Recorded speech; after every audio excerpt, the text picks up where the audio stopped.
Chapter 1274. The Celestial Court was one of the most powerful forces on the Tai Chu continent, so the banquet it held was definitely going to be a grand occasion for the entire Tai Chu continent. On the floating continent of the Celestial Court, all of a sudden, immortal steeds filled the air, and flying ships fell like rain. One representative after another from all over the world began to gather at the venue of the Heavenly Peach Banquet, which was the little green island of the Celestial Court.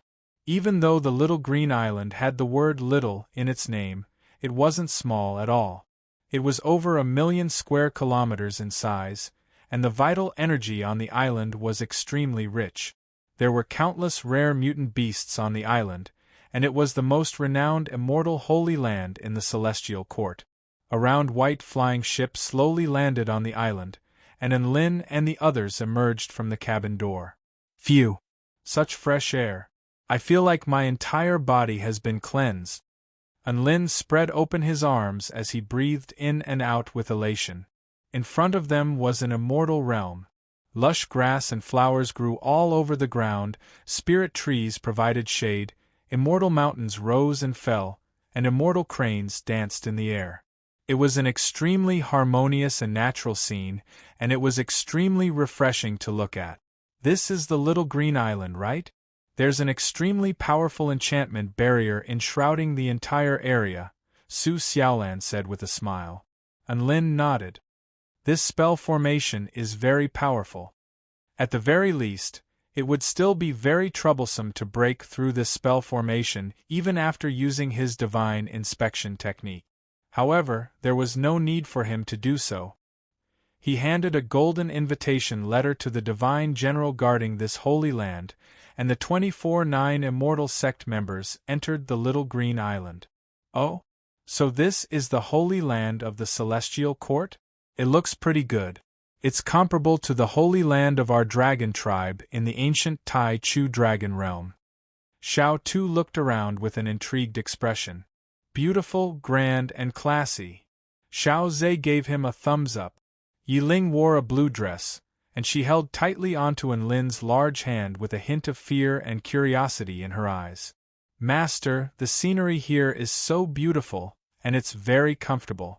I feel like I'm floating, and I feel like I'm about to fly into the sky. Enlin chuckled as he scratched Yiling's nose. Silly disciple, you're in the sky right now, there's no need to fly. Ah? Yiling's eyes widened as she looked down at the solid ground with a confused expression. We're not on the ground? But this land is flying in the sky. It's tens of thousands of meters tall. Enlin stretched out his hand and measured the height as he spoke in an extremely serious manner. Yiling suddenly felt as if her legs were about to give way, and tears were about to fall from her eyes as she spoke in a trembling voice. Moss. Master, I'm afraid. What are you afraid of?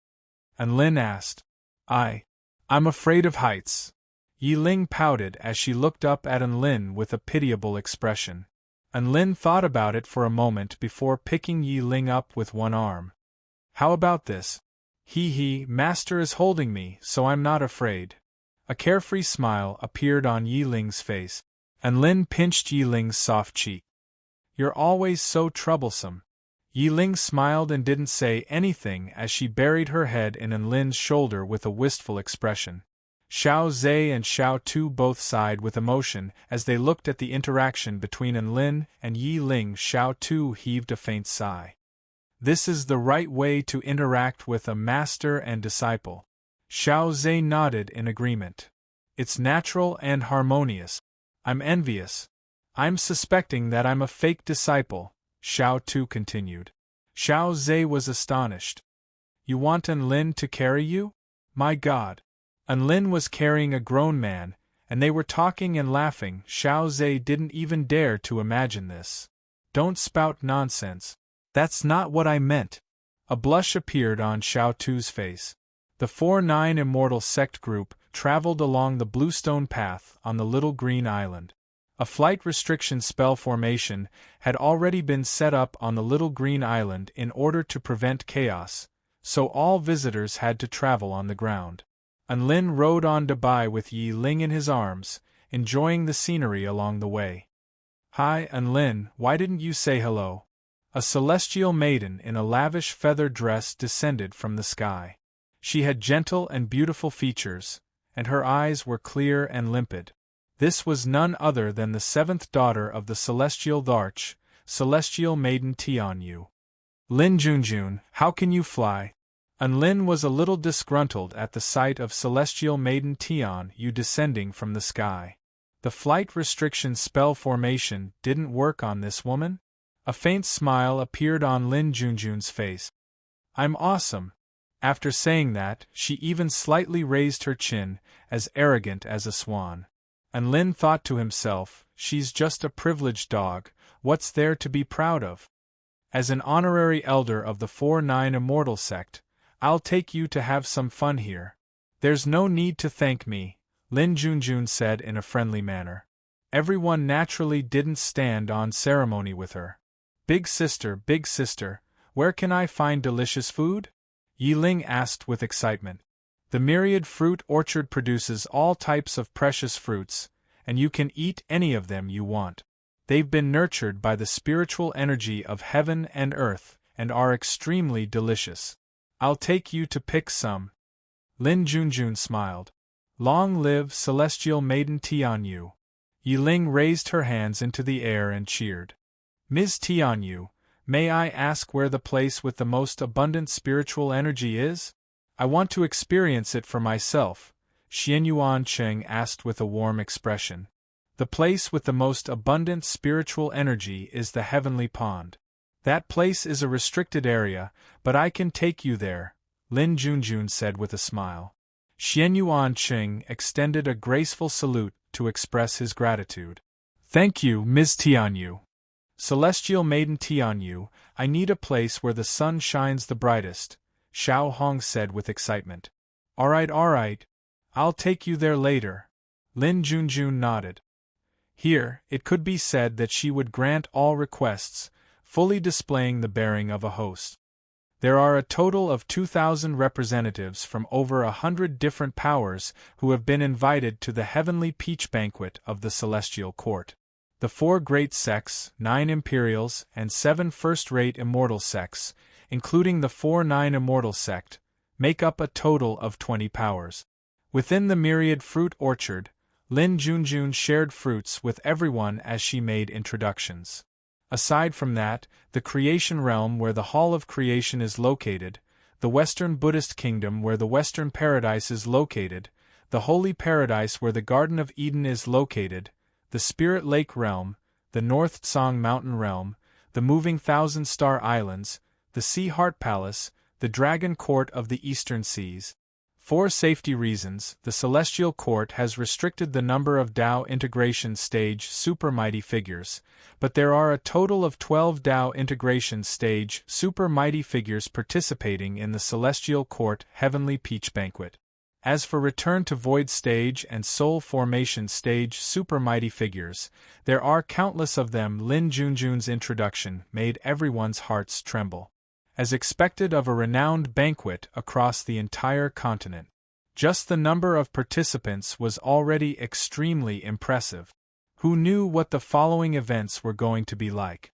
This was a true gathering of powerful beings from all over the world, a grand ceremony where everyone from all over the world would come to celebrate. Chapter 1275. All of the 4-9 Immortal sect members were a little excited. Are we going to be able to see powerful beings from all over the world soon? Long Outyen's battle intent surged as he spoke with an excited expression. I want to see how many familiar faces there are on this new Tai Chu continent. Xiao Tu was also very curious, and a warm smile appeared on his face. As expected of the Celestial Court. As expected of a top-tier power. Tang Shiman sighed with emotion. If our 4-9 Immortal sect could also hold a celebration of this caliber, I wonder how much money we could earn. Xiao Zhe was a little envious, and Lin drew a sharp intake of breath before also speaking with excitement. Just the congratulatory gifts alone would probably exceed 100 million. Not only that, but if we could expand the scope of our invitations and hold more events, we could easily earn over 100 million. There's no point thinking about these things now. We have to work hard to make the sect more powerful. Xianyuan Cheng's fighting spirit seemed to have been ignited, and he looked up into the sky with a burning desire in his heart. The path to riches is right before our eyes. We have to work hard to achieve even greater glory. Enlin made a concluding speech as the sect leader.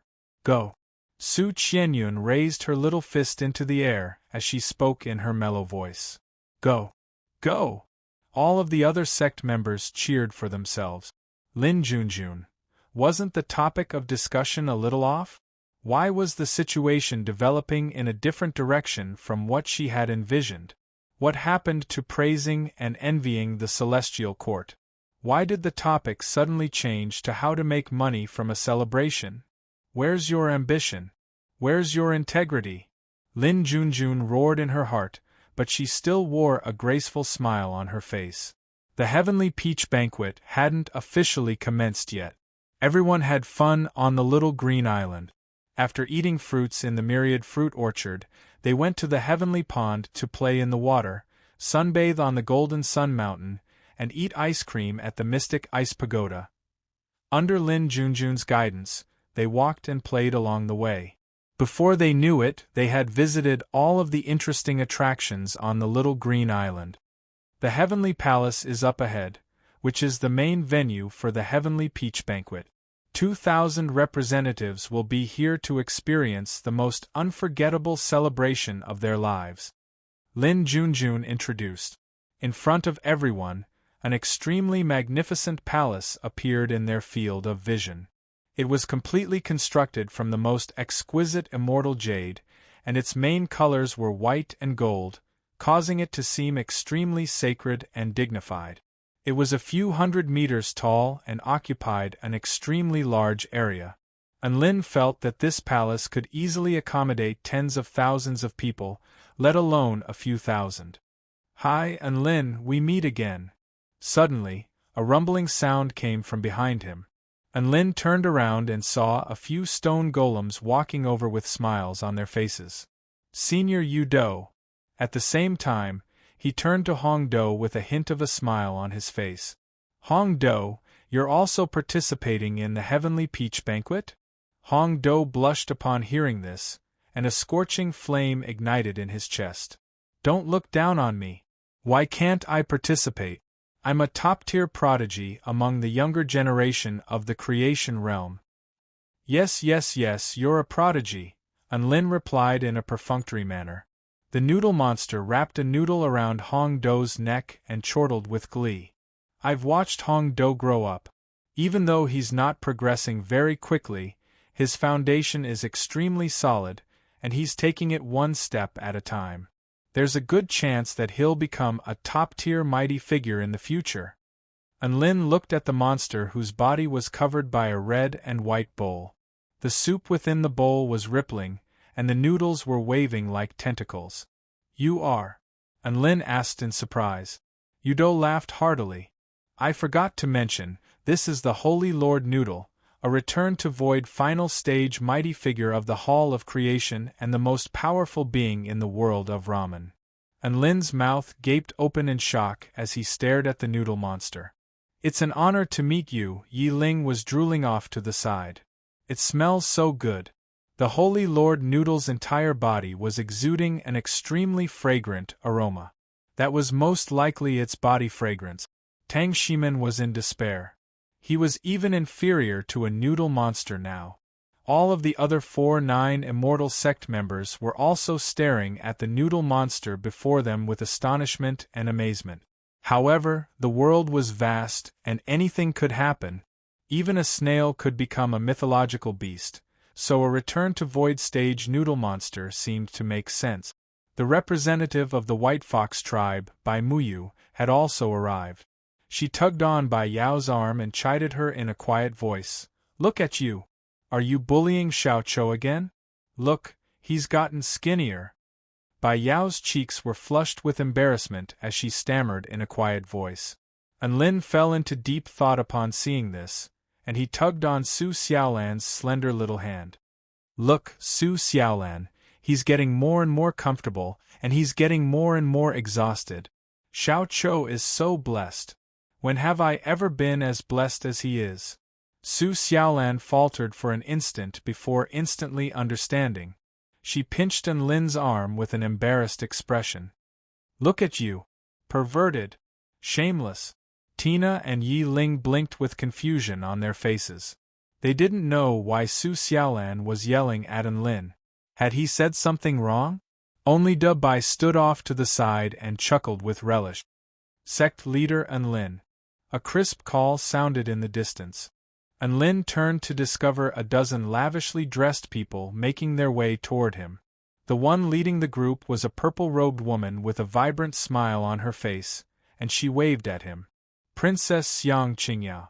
Lin greeted her with a faint smile.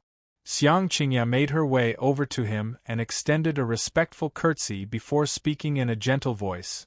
Sect leader Lin, I still haven't repaid you for what you did for me. I've brought some gifts for you today, and I hope you can accept them. She pulled out a storage ring from her storage ring as she spoke before handing it to Lin. Lin accepted the gift without any hesitation. After all, he didn't reject any gifts that came his way. I am the Emperor of the Dark Wind Imperial Family, Xiang Fengyi. Thank you again, sect leader Lin, for saving my daughter's life. A scholarly man led a few other people to express their gratitude toward Lin in a very friendly manner. Lin was also happy to make a few more allies, and they conversed happily with one another. Not long after this, an extremely terrifying aura suddenly caused the air around them to congeal. Lin felt as if someone was holding a sword to his heart. This was an extremely dangerous and terrifying threat of death. Before Lin had even made a move, Lu Qianhuan's voice sounded. Lu Mingxian, have you gone mad? Lu Qianhuan's voice sounded, and she was almost roaring with rage. This is the Celestial Court. What do you want? The pressure on Lin instantly disappeared. Lin slowly turned around and was greeted by the sight of a handsome man in a flowing robe leading close to 30 powerful sword cultivators toward him. It was the Heavenly Sword Sect, one of the 4 great sects in the Kingdom of the 9 States. Lu Mingxian, if you do this again, don't come to the Heavenly Peach Banquet. A frosty expression appeared on Lin Junjun's face as she spoke in a cold voice. She didn't like people threatening her friends with their auras. It's just an exchange of pointers. Don't do it again. Lu Mingxian laughed heartily. Then, he turned his gaze toward Lin. Sect leader Lin, how have you been? The man asked with a warm smile, as if nothing had happened. I've been fine. It's just that there have been too many cultivators wanting to enter the 4-9 Immortal sect recently, so I've been a little overwhelmed, Lin replied with a smile. Oh? You're the one who has to care about all the random cultivators who want to enter the sect? Does the 4-9 Immortal sect accept just anyone? Lu Mingxian was a little surprised. There's gold in the sand, so I have to make a careful selection. For example, I can only accept disciples like Sun Yulua who have decent aptitudes and a sword spirit, Lin replied with a nonchalant expression. The veins on Lu Mingxuan's forehead bulged. Chapter 1276. The reason why Lu Mingxian was targeting Lin was because Lin had humiliated him multiple times. The first time was during the 4-9 Immortal Sect's grand opening ceremony, and the second time was during the Blue Dream Ancient Sword incident. In the Ancient Sword tomb of the Heavenly Sword sect, an ancient sword had finally given birth to a spirit, but in the end it ran away and recognized an idiotic fan of Lin as its master. Sun Yulua had been expelled by 3rd Elder Zhu Yunshan, and he had no choice but to join the 4-9 Immortal sect. After that, the Blue Dream Sword spirit fell into the hands of the 4-9 Immortal sect. The 4-9 Immortal sect had somehow become the biggest winner, while the Heavenly Sword sect was completely dumbstruck. This matter infuriated Lu Mingxian. He directly punished the idiot Zhu Yunshan to guard the sect's forbidden area for 500 years, and he was not allowed to come out until the time was up. Unlin, don't be so arrogant. What belongs to our Heaven's Sword sect will belong to our Heaven's Sword sect. You snatched the ancient sword by force. Just wait to be punished by our Heaven's Sword sect. A blue-robed young man stepped forward. His eyes were like lightning as he shouted. Unlin glanced at that man and said with a light smile, "Yo, isn't this the first senior brother of the Heavenly Sword sect, Ouyang Xia, who was chased and beaten by me before? Now that you've found a backer, Papa, you finally have the confidence to show your face?" You. Ouyang Xia was seething with anger, but he didn't know how to refute. Do you really not know what your 4-9 immortal sect is? You don't even have a Tao integration stage cultivation base, yet you want to oppose the Heavenly Sword sect? You're all trash outside of the 4-9 immortal sect's territory. A woman stepped forward with an enraged expression. Unlin had an impression of this woman. She seemed to be Lu Qianhuan's stepmother, Zhu Shan. "I won't allow you to talk about my sect like that, you evil woman." Yi Ling was a little scared at the sight of Zhu Shan, but she was still enraged. Zhu Shan had almost killed Yi Ling for Lu Wenbin's sake, and if it weren't for Enlin's intervention, Yi Ling would have most likely perished at her hands. Yi Ling had long regarded the sect as her home. Now that someone was insulting her sect, she naturally couldn't tolerate it. Even if that person was a woman that she was extremely afraid of, she still had to stand up. Everyone else from the 4-9 immortal sect also glared at the Heavenly Sword sect with hostile expressions. Unlin's brows furrowed slightly, and he didn't look at Zhu Shan. Instead, he turned to Lu Mingxian with a smile. Sect leader Lu Sure has good eyes to find such a virtuous and intelligent wife. Lu Mingxuan's eyes darkened. Zhu Shan was so enraged that she was about to lash out. How could they not understand such an obvious irony? Unlin merely stood off to the side with a smile. If it weren't for the fact that Zhu Shan had a backer, she definitely wouldn't have lasted more than 2 episodes. At this moment, a gentle and pleasant voice sounded from nearby. "Hee, so it turns out that the famous and transcendent Heavenly Sword sect's sect master's wife is actually a shrew. This has truly opened my eyes." Zhu Shan's chest constricted with rage upon hearing this, and she glowered at the intruder. "You dare to say something like that to my face? Do you have a death wish?" "I'm telling the truth." "What, you're not convinced? Come and hit me, you shrew." An exquisitely beautiful woman made her way over to them in an unhurried manner. She wore a phoenix coronet, and her eyes were as blue as the sea. Her figure was graceful and alluring, and her skin was fairer than snow. There was a hint of indestructible tenacity in her delicate features. A smile appeared on Enlin's face upon seeing this woman. This was none other than the princess of the West Sea Spirit Fish Clan, Lan Xiaoni. No, he should be referring to her as the alliance leader of the West Sea Alliance, Lan Xiaoni. "So what if you have Tao integration stage cultivators? If you really want to fight, I'll call on my 2 Tao integration stage seniors to play with you." Lan Xiaoni glared at Zhu Shan with a disdainful expression.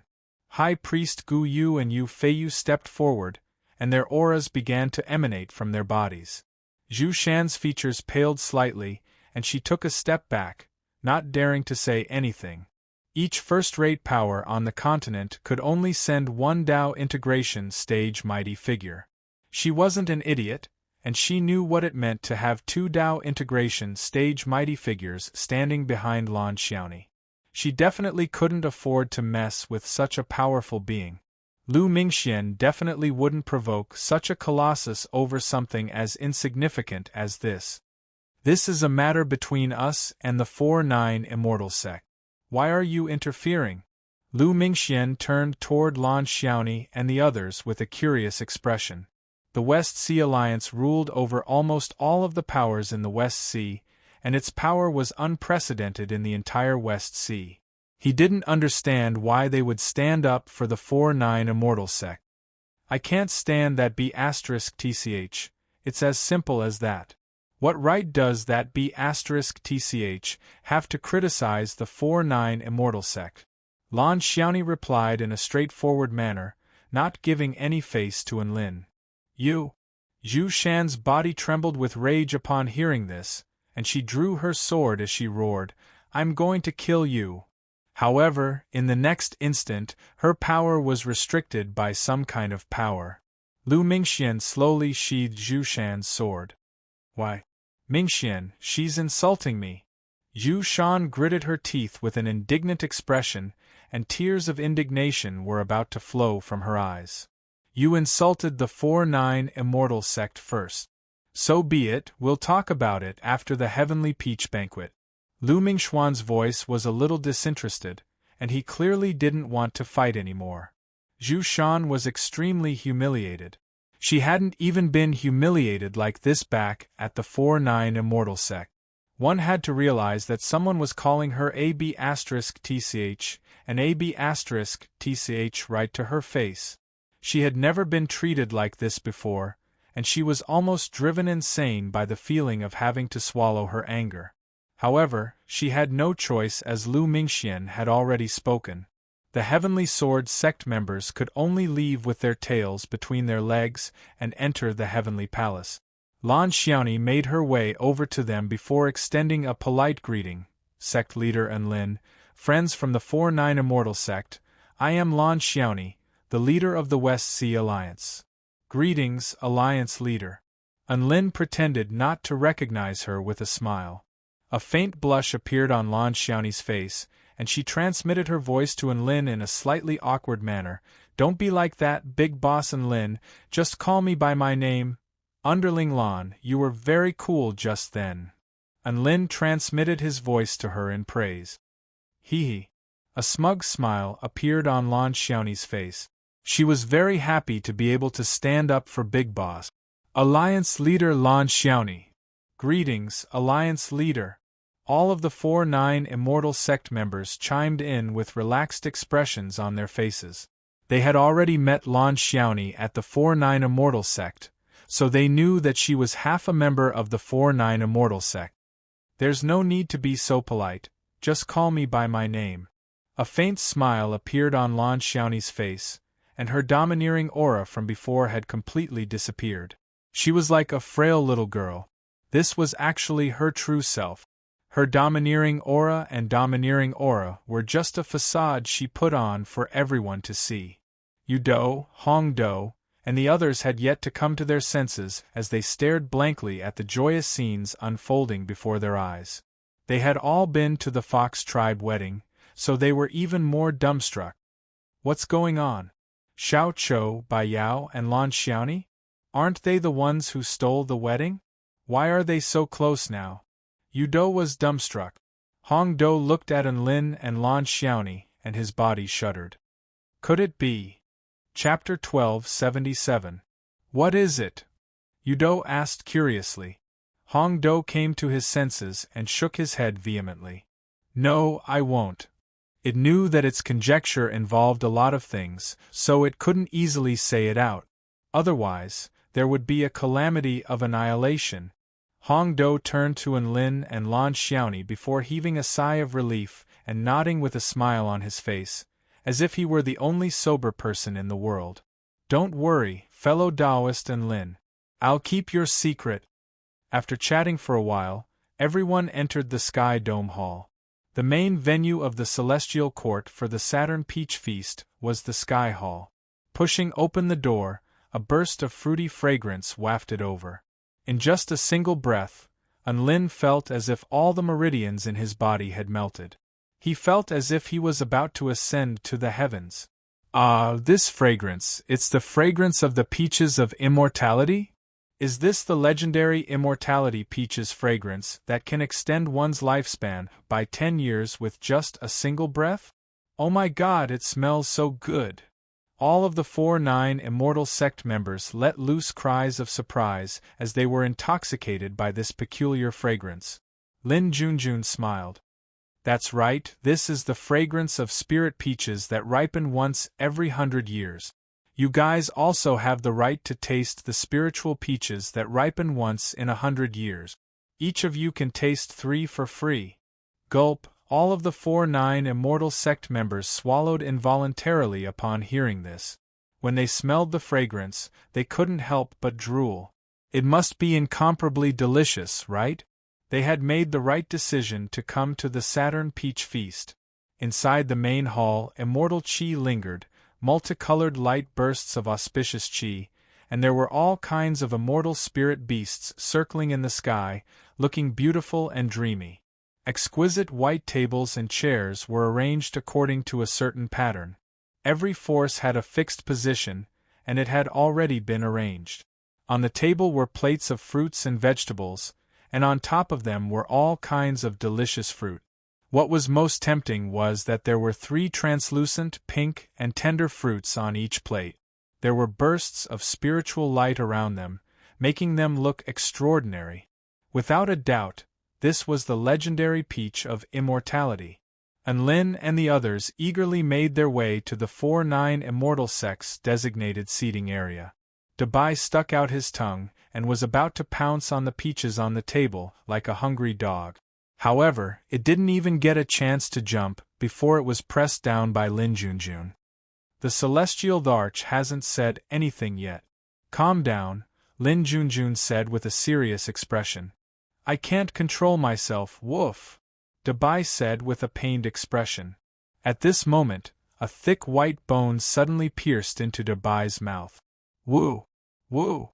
Dabai sucked on the bone with a shocked expression. His round eyes widened as he looked to his side, only to find a gentle and beautiful white dog looking at him with a loving expression. Be good and bear with it for a while. I'll give you this bone first, so that you can satisfy your craving. This giant white-furred dog was Qinghua, who had followed the Divine Beast Sex team. Qinghua winked at Dabai and said with a charming smile, Dabai, I've sucked on this bone before. Dabai's body stiffened, then trembled again. At this moment, the white figure had already disappeared into the distance. What a beautiful scene! Shui Zhantian flapped his little wings as he sighed with emotion. Dabai. All of the 4-9 immortal sect members sat down and waited for the commencement of the banquet. One renowned powerful being after another made their way into the heavenly palace. Lin swore that this was the first time he had ever seen so many powerful beings at the same time. Any random peach they threw could strike a return to void stage mighty figure, and if they were lucky they could even strike a Dao integration stage super mighty figure. It was rumored that 12 Dao integration stage mighty figures would also be attending the Heavenly Peach Banquet. Including the 5 emperors of the Heavenly Court, there would be a total of 17 Dao integration stage super mighty figures participating in the Heavenly Peach Banquet. And Lin also saw a particularly terrifying woman. She was the Dao integration stage super mighty figure representing the Snake Spirit Clan from the Spirit Lake realm, Black Spirit Snake. That's right, when Black Spirit Snake stepped into the Heavenly Palace with the Snake Spirit Clan cultivators, she had glared at Lin, and the hostility and killing intent in her eyes could not be fake. And Lin instantly panicked. He was even more panicked than when he was being targeted by Lu Mingxian. One had to realize that no matter how powerful Lu Mingxian was, he would still be wary of Lan Xiaoni or the Celestial Court. However, Black Spirit Snake was a completely lawless monster.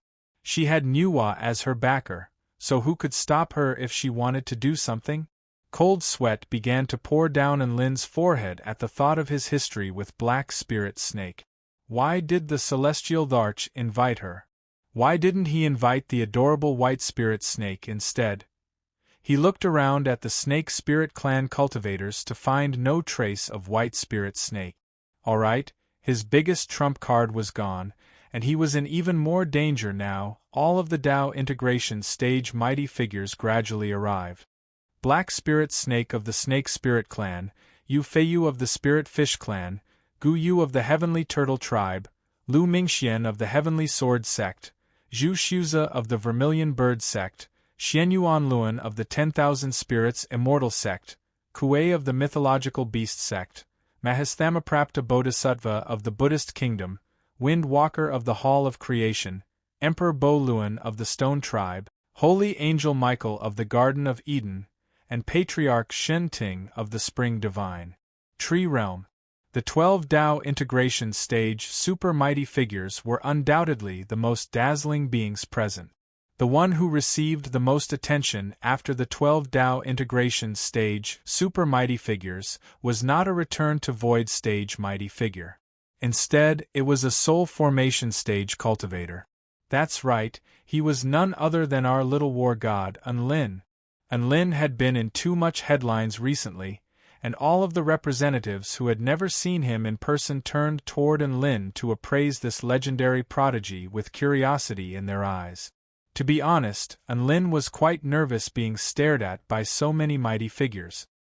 He was so nervous that his white robe fluttered in the absence of any wind, making him appear even more graceful and graceful. Look, Xiaolan, I'm quite popular. So many representatives are looking at me, Unlin said with a hint of elation in his voice. Su Xiaolan rolled her eyes. Don't be so smug. It's not a good thing to be too famous. Unlin was perplexed. What do you mean?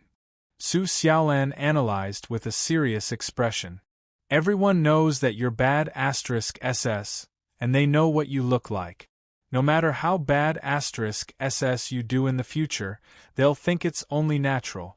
In other words, you won't even be able to flex in the future. Unlin was astonished. He didn't think that Su Xiaolan would be so well versed in this. Not long after that, the gates of the heavenly palace slowly closed. The 5 emperors of the celestial court stood up, and divine light bathed their bodies, making them appear even more holy and transcendent. The celestial Tharch, Emperor Ziwei, Emperor Chongqing, Emperor Qing Hua, and Emperor Tian Huang all chanted a secret text to the heavens at the same time. This was an extremely solemn moment. Not a single living being dared to cause any ruckus at this moment. For some reason, they felt as if doing something out of line would be a violation of the laws of the heavens. Unlin was also listening silently, but he couldn't understand a single word. However, the sound of their chanting was extremely soothing. After listening for a while in bewilderment, a sentence that he could understand finally popped out. I hereby announce the official commencement of the Heavenly Peach Banquet of the Celestial Court. Chapter 1278. This was probably the most unique speech that Unlin had ever heard. Everyone was completely dumbstruck as they listened to something that they couldn't understand. Then, he suddenly announced that the Heavenly Peach Banquet had commenced. Beautiful music instantly enshrouded the entire palace. The celestial maidens of the celestial court began to play a beautiful tune, and the 7 celestial maidens immediately changed their outfits and danced in a delightful manner. Dabai clapped his paws and cheered loudly. He was so entranced by the beautiful music and dance that he forgot to eat the heavenly peaches. Unlin was also looking at the dancing celestial maidens with a wide smile on his face. He had seen the 7 celestial maidens bicker, had seen them fight over delicious food, and had seen them devour their food, but this was the first time he had seen them dance in such a serious manner. It had to be said, they really were quite beautiful to dance with. Even though there were 7 of them dancing at the same time, they were dancing in perfect harmony, as if they had come out of a painting. The tassels spun, the stars swayed, and the vines swayed. Many living beings were intoxicated by the dance of the 7 celestial maidens, and they wanted to dance with them. Of course, there were also some foodies who had begun to dig into the heavenly peaches. A series of cries of contentment erupted. Delicious! My God, it's so delicious! Who would have thought that such delicious spirit fruits could exist in this world? Wah, it's so delicious! Many of the living beings couldn't stop after taking a bite of the heavenly peaches. Unlin turned to look at Holy Lord Noodle with a curious expression. The Holy Lord was sitting right across from him, and it had also begun to dig into the heavenly peaches. It extended its noodle toward the heavenly peaches before placing them into its noodle soup. Its body then shuddered, and the heavenly peaches began to disappear bit by bit from the bottom. A series of contented cries sounded. delicious. So comfortable. Unlin. It was truly a strange scene. Unlin silently picked up a peach of immortality. It was pink and tender, emitting a soft spiritual glow. At first glance, one would want to eat it. Like a shy little girl, she lowered her head and blushed, trying to seduce him. She kept saying, "Come and eat me, come and eat me. If you keep looking, you'll eat me." He couldn't help but take a deep breath, and the faint fruity fragrance from the peach assailed his nostrils, making him feel refreshed. Needless to say, all of this aroused his appetite. "I'm starting." And Lin couldn't help but take a bite. The immortal peach was very crispy. When he bit into it, the fresh juice with spiritual charm instantly soaked his tongue. It was cool, sweet and sour, exquisite and refreshing, as if a lover was caressing his mouth. And Lin's body trembled as he chewed madly. The delicious taste spread throughout his body, making him feel like an immortal, like he was ascending to the heavens. "Ah, this feels great!" And Lin let loose a loud cry of praise before chewing on the heavenly peach in front of him like a madman. The delicious juice flowed through his entire body through his esophagus, and he felt as if he had been elevated to a higher level. Every part of his body was nourished by the juice, and his blood energy also became extremely abundant. And Lin felt like if a mortal were to take a single bite, their lifespan would be extended by 100 years. Delicious. This was truly delicious. Furthermore, it was extremely beneficial to one's body. All of the 4-9 immortal sect members also began to eat, and all of them exclaimed in amazement. They were clearly also enjoying the heavenly peaches. Tina was the happiest among them all. She was quite small, and the heavenly peaches in front of her were even larger than her. How could she not be ecstatic to be able to eat 3 heavenly peaches of this size? Dabai had also transformed into Mini Bai, and he continued to chew on the heavenly peaches like a madman. Even though he was consuming the same amount of energy, he was enjoying the heavenly peaches even more. Was there anything more enjoyable in this world than eating heavenly peaches while listening to the heavenly music and enjoying the beautiful dance of the 7 celestial maidens? Yi Ling was also munching on her heavenly peach. This fruit seemed to be a lot more delicious than the spirit fruits that Enlin had fed her in the past, and she was enjoying herself immensely. She hesitated momentarily upon seeing that Enlin had quickly finished all 3 heavenly peaches, and she extended a delicate hand before handing one of the heavenly peaches to Enlin. "Master, little Ling can't eat this much." Enlin faltered slightly upon hearing this, and he turned to look at the heavenly peach in Yi Ling's hand. He then turned to look at the heavenly peach in Yi Ling's hand, and a smile appeared on his face. Kong Rong was giving him peaches, and now Yi Ling was giving him peaches. Furthermore, she was giving him peaches, and it was an extremely delicious heavenly peach that grew in the celestial court. How could Enlin not be touched? He then turned to look at his 2 disciples, Xiao Zhe and Xiao Tu, who were eating like pigs, and he was even more touched. Enlin rubbed Yi Ling's head with a warm smile. "Little Ling, I'm already full, so you should eat now." Yi Ling didn't doubt his words, and she continued to eat with relish. Not long after that, crack boom, vital energy suddenly began to surge around them. All of the mighty figures who were enjoying the heavenly peaches were given a fright before turning toward a certain direction. That was where the vital energy was surging, and it was frantically absorbing the surrounding vital energy like a vortex. Master, I think I've made a breakthrough." Yi Ling chewed on her heavenly peach as she spoke. Enlin, everyone, as expected of his disciple to make a breakthrough while eating heavenly peaches. This method of making a breakthrough is even more bad *SS than him doing push-ups. Enlin was extremely elated. All of the 4-9 immortal sect cultivators were speechless. Where the F***ck did this freak come from? She had reached the 4th stage Tao body from eating heavenly peaches at the age of 7. Who's that little girl? Her aptitude is quite good. She's also quite beautiful. I can imagine that she's going to become a beautiful celestial maiden in a dozen or so years. She seems to be sect leader Anlin's disciple. Is her name Yi Ling or something?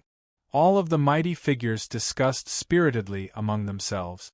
Yi Ling had become the center of attention at this moment.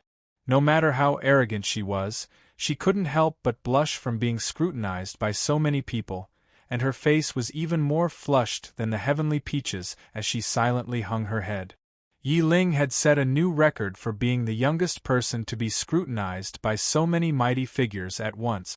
One had to realize that there were over a dozen Tao integration stage super mighty figures and several hundred return to void stage mighty figures present. This was the pinnacle of Yi Ling's life. However, this was only a minor interlude in the heavenly peach banquet. All of the mighty figures soon turned their attention to the music, dance, and heavenly peaches. After the 7 celestial maidens finished their dance, the god of lightning and goddess of lightning also took the stage to perform their lightning dance. The music instantly kicked into high gear. Countless bolts of lightning flashed as lightning snakes surged through the air. The god of lightning and goddess of lightning began to dance rhythmically to the music, performing a few difficult movements from time to time. Cries of surprise erupted from the spectators as the atmosphere reached a new high. The celestial Dharch stood up with a buoyant smile. The first event of the Heavenly Peach Banquet has concluded. Now, let's begin the second event of the Heavenly Peach Banquet, the Battle for the Heavenly Peaches. Chapter 1279. Heavenly Peaches? All of the mighty figures who were still not satisfied with the food instantly turned their attention to the celestial Dharch. There was an indescribable sense of yearning in his eyes, as if to say, "I'm going to get the heavenly peaches." Anlin turned toward Lin Junjun, who was standing nearby, and grumbled internally, "Geez, why didn't you tell me in advance that there was going to be a heavenly peach event? I cooked so many delicious dishes for her for nothing." A faint smile appeared on the celestial Thearcha's face as he flipped a hand over, upon which a massive black cube appeared before him. The cube was as tall as a grown man, and it was completely inky black with a glossy surface. Bursts of profound energy fluctuations emanated from it, making everyone feel as if they were facing a massive primordial beast. And Lin felt like this cube was at least a pinnacle immortal tool. The celestial Dharch stroked the black cube. "This is the divine tool of our celestial court, the Tao Observation Universal Sky. It is an extremely rare spatial Tao Observation divine tool." Cries of surprise erupted from all of the spectators upon hearing this. Divine tools were extremely valuable, and this black cube was a divine tool that was related to spatial Tao observation. This meant that cultivating within the divine tool would be able to deepen one's observation of Tao. Just this characteristic alone was enough to elevate the value of this divine tool to a whole new level. The celestial Dharch continued, "Our second event is the battle for the heavenly peaches. Where are the heavenly peaches?" The heavenly peaches are within the celestial court's divine tool, the Tao Observation Universal Sky. Everyone immediately speculated that they were going to enter the divine tool to fight for the heavenly peaches? That's right, you can enter the divine tool to fight for the heavenly peaches. There are a total of 9 heavenly peach trees, and they are randomly located in all corners of the divine tool. The heavenly peaches will belong to whoever manages to get their hands on one of them. All of the Tao integration stage super mighty figures' eyes instantly lit up as soon as the celestial Thearcha's voice fell. "Sorry, but everyone here is a piece of trash. I'm going to take all of the heavenly peach trees. Who could defeat a Tao integration stage super mighty figure in a fight?" All of the spirit nurturing stage and soul formation stage cultivators instantly became dejected. There were a bunch of Tao integration stage super mighty figures and a bunch of return to void stage super mighty figures. Ha ha! Don't be too happy or sad too early. I haven't finished explaining the rules of the event yet. The celestial Dharch chortled with glee. Everyone was startled when they heard this. After entering the Tao observation universe, your strength will be suppressed to the level of a 10th stage Tao body by the rules of the divine tool. However, a Tao integration stage super mighty figure can use the power of the divine Tao to resist the nomological powers of a divine tool. This is unfair. Hence, if the power of the divine Tao appears, I will immediately revoke that mighty figure's right to participate in this event. After that, everyone's power level will be maintained at the level of a 10th stage Tao body, and everyone will compete fairly for the heavenly peaches inside. Hearing the celestial Thearcha's words, most of the cultivators became excited. This was what a fair match should be like. That's not fair at all. Yiling pouted her little lips. This was a helpless protest from the youngest and weakest participant of the Heavenly Peach Banquet. Her cultivation base was only at the 4th stage Tao body, so she didn't need to suppress it anymore. Anlin was quite amused by Yiling's aggrieved expression, and he couldn't help but pinch Yiling's cheek. Ouch, ouch, ouch. Master. Yiling put on a pitiable expression and put on an unhappy expression, making one want to comfort her. Anlin pulled out a spirit fruit from his storage ring and stuffed it into Yiling's mouth. Be a good girl and eat more fruit. That way you'll grow taller and taller. Yiling. Comforting her was too troublesome, so Anlin decided to take the offensive. The battle for the heavenly peaches was about to commence, and everyone was already itching for a go. The celestial Tharch continued. There are a total of 100 large powers participating in the Heavenly Peach Banquet in the Celestial Court. The largest power has 30 people, while the smallest power has 8 people. Hence, each power can only send 8 members to participate in this event. You can choose your members now. Choose 8 participants? Everyone's expression shifted upon hearing this. This policy was meant to be fair to the sex with the least number of members, but there were still some areas where it was unfair. For example, the Tao integration stage super mighty figures were still very happy. Kuei grinned. So what if I restrict my power to the Tao body stage? Back in the day, I was able to stab a spirit-nurturing stage demonic monkey to death when I was only at the Tao body stage. The Wind Walker from the Hall of Creation looked both real and illusory, like wind and jade. His voice was ethereal and distant. Tao body? That's not really weak, so it's meaningless. Patriarch Shen Ting chortled with glee. So what if I restrict my power? I can take on 100 of you. All of the Tao integration stage super mighty figures were brimming with confidence. Even though their cultivation bases had been restricted, their usage of battle techniques, battle experience, and all types of extremely insane observations were more than enough for Tao integration stage super mighty figures to reign supreme. This was the confidence of Tao integration stage super mighty figures. There was no such thing as absolute fairness in this world. The Celestial Tharch was only doing this to make this event more interesting. One more thing to keep in mind is that any living being that enters the Divine Tool will immediately be teleported out of the Divine Tool upon receiving 20% of their injuries, upon which they will lose the right to participate in the competition.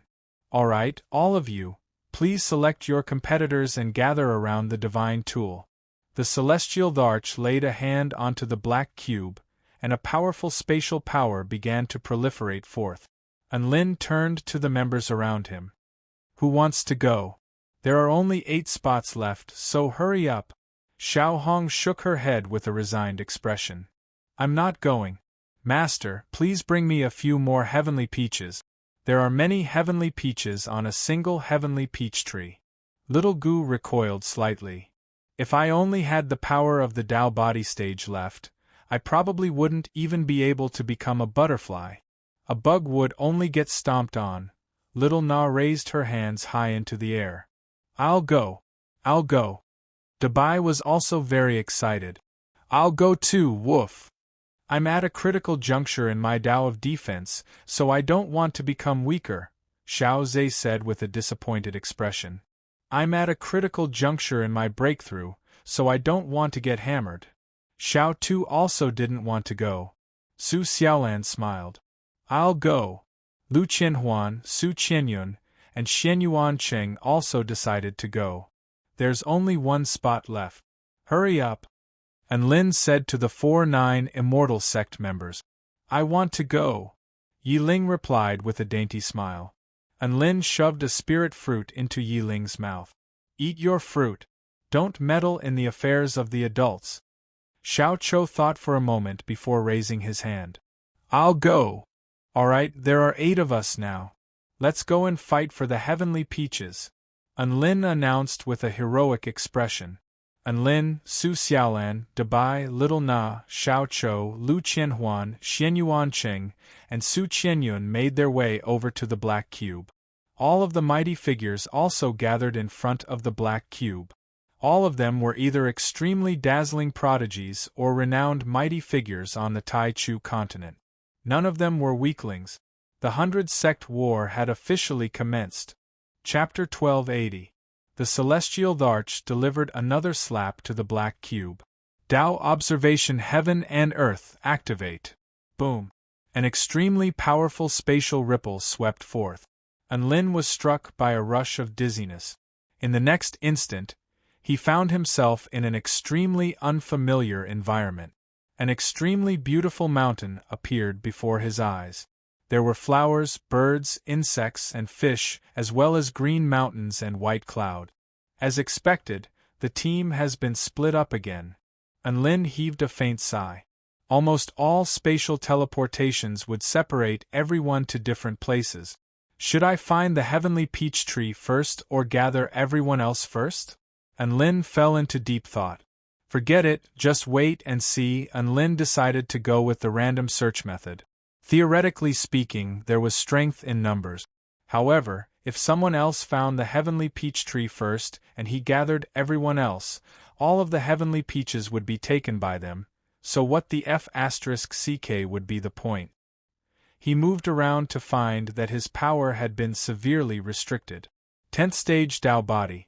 It had been a long time since An Lin had experienced the feeling of weakness. He was unable to maintain his body of the war god, and his divine flame was only about the size of a palm.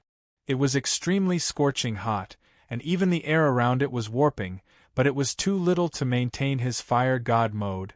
What a tragedy! An Lin was feeling quite dejected for himself. He wandered aimlessly on the plain, looking around to see if there were any immortal peach trees. Boom! All of a sudden, a golden light erupted into the heavens from a nearby mountain. This is such a solemn and compassionate light. An Lin's eyes widened with astonishment. It was quite clear that this was a man-made light. What was he trying to achieve by doing this? If his location was exposed, wouldn't it attract other enemies? An Lin's expression shifted drastically. That's right, this is a special signal to gather everyone. He's even willing to expose his location in order to gather everyone. He felt like he was being extremely courageous. Seeing as that was the case, he didn't mind teaching him the consequences of his boldness. An Lin began to run towards the mountain where the golden light shot up into the sky. The other party wasn't at the top of the mountain, but at the waist of the mountain. It seemed like he wanted to leave a way for him to escape, hee. An Lin laughed coldly. Do you think you can escape from the little god of war of the celestial court? In the sky vault hall, in the space above the Tao Comprehension universe, a huge screen suddenly appeared, then split into 800 different small screens. Each image corresponded to a contestant. The Celestial Arch said with a benevolent expression, there are over 2,000 living beings who aren't participating in the competition, so don't worry about being bored. Let's eat some sunflower seeds and fruits, and then enjoy the competition for the heavenly peaches. Isn't that fun? All the creatures cheered in satisfaction. There was going to be a good show to watch. At the very least, he wouldn't be idle while waiting for the result. Our sect master, the divine beast Kueox, is really powerful. He had just entered that world, and he had already killed a competitor beside him with a single kick. It's a blessing to be able to see the beautiful angel sister fight. I love you, Shirley. Look, Unlin's sect master is taking the initiative. My God, he's actually going to the place with the golden light? Unlin nimbly leaped along the rocky and rugged path. Even though he had been restricted in all aspects, his body was still extremely powerful and far superior to the average cultivator of the 10th stage Tao body. He was 800 meters away from the location where the pillar of light had erupted. Unlin's eyes gradually calmed down, and his nerves also began to tense up as he prepared to strike at any moment. Boom! There was a sudden explosion. Ah! A blood-curdling cry erupted. A black figure drew an arc in the air like a parabola. Thump! He crashed not far away from Unlin, and his entire body was charred black with smoke rising from it. The protective golden light around his body released bursts of powerful light. This was the light bestowed upon him by the divine tool. His injuries were quite severe, and Unlin couldn't tell who this man was anymore. Whoosh! A spatial fluctuation traveled over, and the man disappeared. He had been teleported away. Unlin raised his head again, only to discover that 5 benevolent-looking monks had their palms together and were smiling benevolently at him. Umitba. So it's sect leader Unlin? Mr. Unlin, come and play with us. The 5 monks looked at Unlin with benevolent expressions and spoke in gentle tones. Between them, a golden pillar of light soared into the sky. That pillar of light wasn't as simple as summoning teammates. It was King pulling monsters over to torture them. Haha, sorry for the disturbance, masters. I won't be coming over. Farewell.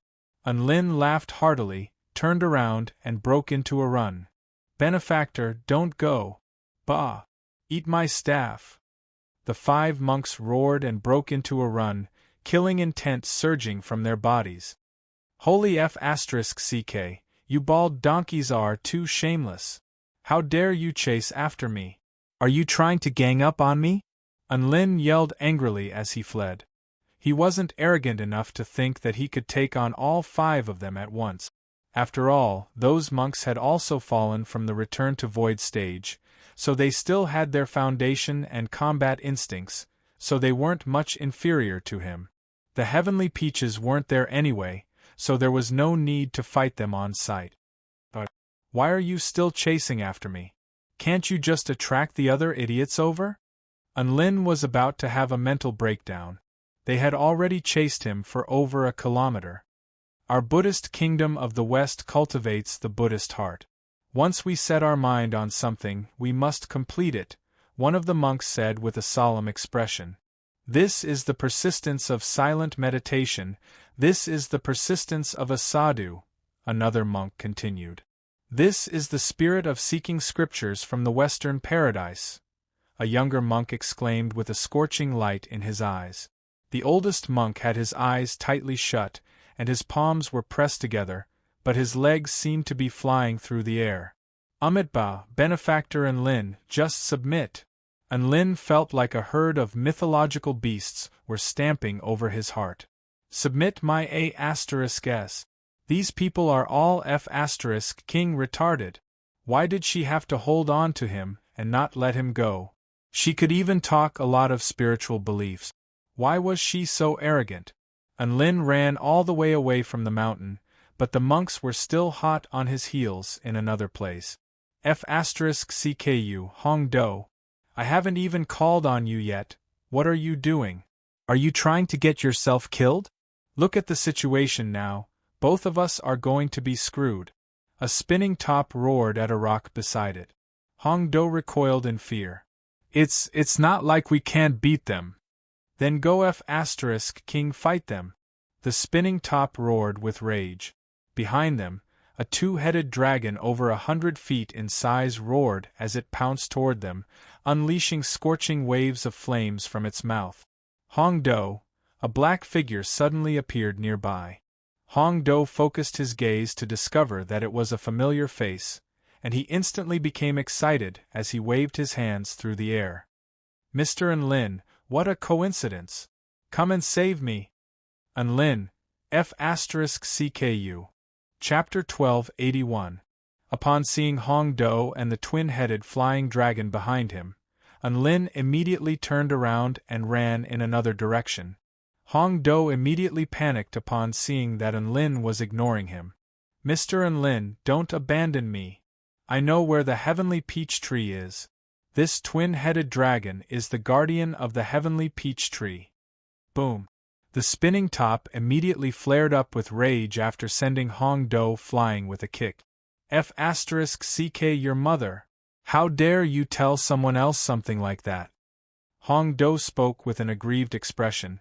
"But if I don't ask for help like this, we'll both be killed by the dragon. Our lives are the most important thing right now." Sure enough, Unlin's footsteps faltered before he turned around. "Mr. Hong Do, don't panic, I'm here to save you."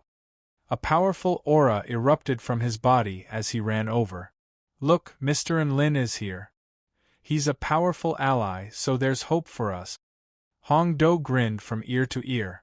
The spinning top's lips twitched as it looked at the approaching Unlin. "Look, what's behind him?" What is it?" Hong Do's body shuddered upon seeing this. "Holy F***CK. 5 monks. This. What the F***CK? Run." The spinning top immediately fled. Hong Do hurriedly followed along with tears on his face. He had thought that being chased by a twin-headed dragon was scary enough, but who would have thought that Unlin would be chased by 5 monks? "Unlin, don't come any closer," Hong Do yelled after discovering that Unlin was still following him. "Mr. Hong Do, didn't you want me to save you? How am I supposed to save you?" Unlin was perplexed. Hong Do's chest constricted upon hearing this. "I don't need you to save me." "No, you do," Unlin replied with a firm expression. "Hong Do, don't think I don't know that you're here for the heavenly peach tree.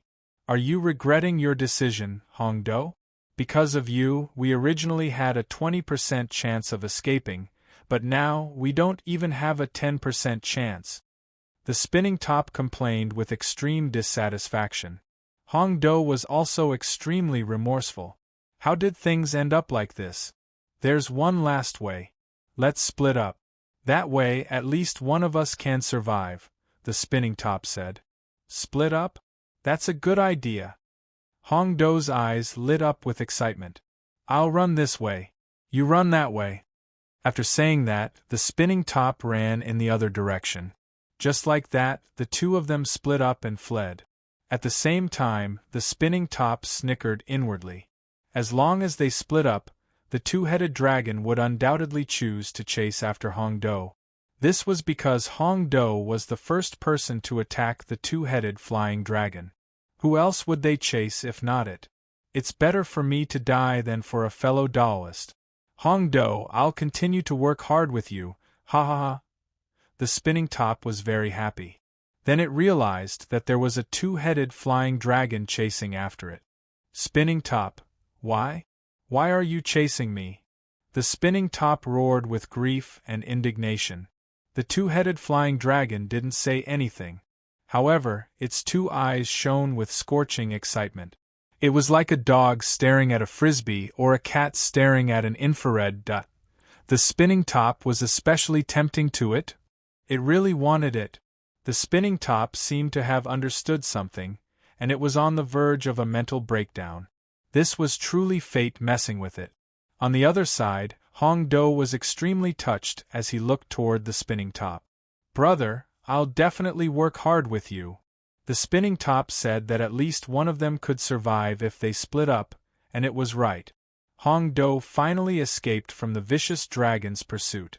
At this moment, a voice suddenly sounded from behind him. "Brother Hong Do, wait for me." Hong Do turned around and instantly broke down. "Who the F***CK is your brother? F***CK off. F***CK off. Can't you see that I don't need your help anymore?" This person was none other than Unlin. Behind him were 5 monks with benevolent smiles on their faces. All of them exuded extremely powerful energy fluctuations as they chased after Hong Do. "No, you do," Unlin replied firmly. Hong Do, it looked like, he was wrong about at least one of them surviving. At the very least, Hong Do felt like it was over for him to be chased by 5 powerful monks. Hong Do cursed himself. Why did he have to provoke an unreasonable mighty figure like Enlin? I beg of you, don't drag me down with you. Let me go, Hong Do pleaded. Brother Hong Do, how about we team up and kill the 5 monks behind us? Enlin suggested. I won't say anything about others, but you should know how powerful I am. Hong Do's fleeing figure faltered slightly. I'm only at the soul formation stage, but I can already beat up return to void stage mighty figures. What do you think my power is at the 10th stage Tao body? Enlin asked. Hong Do abruptly stopped in his tracks as a boundless fighting spirit ignited in his chest. F***ck it. Mr. Enlin, I'll team up with you. Enlin was elated. I'm glad you're willing to make this choice. Let's attack together. The golden lotus on his forehead flashed as he spoke, and his aura became even more terrifying. Hong Do was not to be outdone. Crimson flames engulfed his entire body as he pounced toward the 5 monks behind him. Red lotus explosion. The flames around Hong Do's body expanded like a red lotus before exploding. Boom. The air warped and the earth crumbled. Just the shockwave of its explosion alone had spread to a radius of 100 meters. It was extremely powerful. The 5 monks were not to be trifled with. Golden light appeared around their bodies at the same time, and they instantly blocked Hong Do's flames. They were completely unscathed as they retreated. Hong Do was given a fright. These monks were even more powerful than he had imagined. Dragon Binding Rope. Finger Divine Ability. Golden Buddha Seal. 3 of the monks attacked Hong Do at the same time, while the other 2 were on guard against Enlin. Golden vital energy chains tore through the air, and Hong Do quickly evaded them. However, his chest was punctured by the sharp light from the Finger Divine Ability, and blood and lava gushed forth. Hong Do let loose a wail of anguish. A huge golden palm fell from the sky at this moment, pinning him firmly to the ground. Boom! The earth cracked open, and dust and debris billowed through the air. It was also at this moment that the dust and debris began to swirl. The oldest monk's expression shifted drastically. Be careful! At this moment, another wail of anguish erupted. A monk had his chest punctured by an inky black sword with streams of white wind revolving around it. Too late. That's the first one, Enlin spoke in an indifferent voice. A golden protective light suddenly erupted from the monk's body, and he was summoned back by the divine tool. He had clearly been disqualified. Enlin pulled out his sword, and his body disappeared on the spot again. He didn't expect Hong Do to be able to defeat any of the monks. He only sent Hong Do to attack, because he wanted Hong Do to draw the attention of the monks so that he could find an opportunity to attack. Boom! Spell techniques clashed, and another monk was eliminated with a wail of anguish. The second one, a ghostly voice sounded. The other 3 monks didn't dare to underestimate their opponent, and they immediately turned their attention to Enlin. Dragon Binding Rope. A series of golden chains shot forth. Enlin quickly evaded the chains binding him. His movement techniques were extremely agile. He had used the wind sword twice in a row, and his vital energy was almost depleted. He didn't dare to continue using this technique. He was only at the 10th stage Tao body now, so he couldn't use much vital energy. The 6 strikes of the war god was simply too much for him. Golden Wind Buddha Seal. 1,000 Collapsing Fist. The attacks of the 3 monks began to relentlessly rain down. Enlin was suddenly surrounded by perils, and he almost couldn't find an opportunity to attack. Chapter 1282. Enlin used his mountain quaking fist to take on the old monk's 1,000 collapsing fists. Golden energy exploded, sending both sides stumbling back in retreat. The old monk began to recover, but Enlin was still being pursued by the remaining 2 monks. It was quite clear that if things continued like this, Unlin would definitely be the first to fall. If it weren't for the fact that I can't use talismans, pills, or puppets in this divine tool space, why would I be afraid of you? Unlin gritted his teeth as he looked around at his surroundings before running toward the small lake nearby. Don't even think about running. Benefactor, don't run. The monks gave chase without any hesitation. Everyone imbued vital energy beneath their feet as they sprinted over the lake. However, Unlin suddenly turned around at this moment and spread open his arms slightly toward the 3 monks chasing after him. A black halo of light appeared at the bottom of the lake, and an extremely powerful gravitational force swept toward them. Abyssal gravity. Boom, boom, boom. Water splashed everywhere. The 3 monks were caught off guard and were all dragged into the water. You want to use gravity to hold us back? Break through. The monks were just about to struggle free from their restraint. At this moment, ice had already formed beneath Unlin's feet, and the surface of the lake began to churn violently with the 3 monks at the center. The power of extreme frost transformed the churning water into countless blades of ice. That's right, Unlin had come here as he could unleash his Ein-type cultivation method's derivative technique, Extreme Frost Vortex, to perfection at the bottom of the water. There was no end to the blades of ice. The monks finally couldn't hold on any longer, and a series of anguished wails erupted. A golden light flashed, and the 3 monks were teleported out of the lake. Unlin's body swayed slightly as he panted heavily. Seeking scriptures from the Western Paradise? Tui, I'll send you to the Western Paradise right now. He chuckled coldly before making his way out of the lake with the attitude of a victor. He had achieved 5 kills. Within the heavenly palace, all the 4-9 immortal sect members erupted into raucous cheers. As expected of sect leader Unlin. That's awesome. Master's plan of diverting the trouble to the east and inviting the enemy to walk into the trap. It's a brilliant counterattack. Master really is the best. Not only were the 4-9 immortal sect cultivators drawn to this battle, but even the cultivators from all of the other powers were also paying attention to this battle, and they couldn't help but exclaim in admiration. Clearly, Unlin's 1 versus 5 battle was very admirable. However, the monks of the Western Paradise shook their heads in disappointment. Now that 5 experts had been eliminated, their chances of finding the peach tree of immortality had dropped significantly. Unlin walked forward until he reached a crater in the shape of a giant palm print. A stone man was lying in the pit, climbing up with great difficulty. Hongdo's skin was extremely thick and coarse. Even after taking a few of the monks' attacks, the golden protective barrier around Hongdo's body remained intact. This was quite surprising. Unlin, you. Hongdo was just about to lash out in rage. You did very well, Hongdo. I also managed to defeat all 5 enemies. Our teamwork was superb.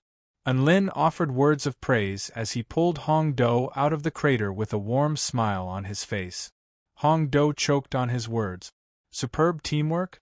He looked at Unlin and listened to his words, and for some reason, all of the anger he had felt from being used had completely disappeared. Yes, well done. Hongdo nodded in agreement. Unlin patted Hongdo's shoulder. Let's go, brother Hongdo. Hongdo suddenly came to his senses. All right, let's go find the heavenly peach tree. Don't let someone else get to it before us. The 2 of them began to run toward a hilly area. The power of the second stage evergreen technique was finally on full display.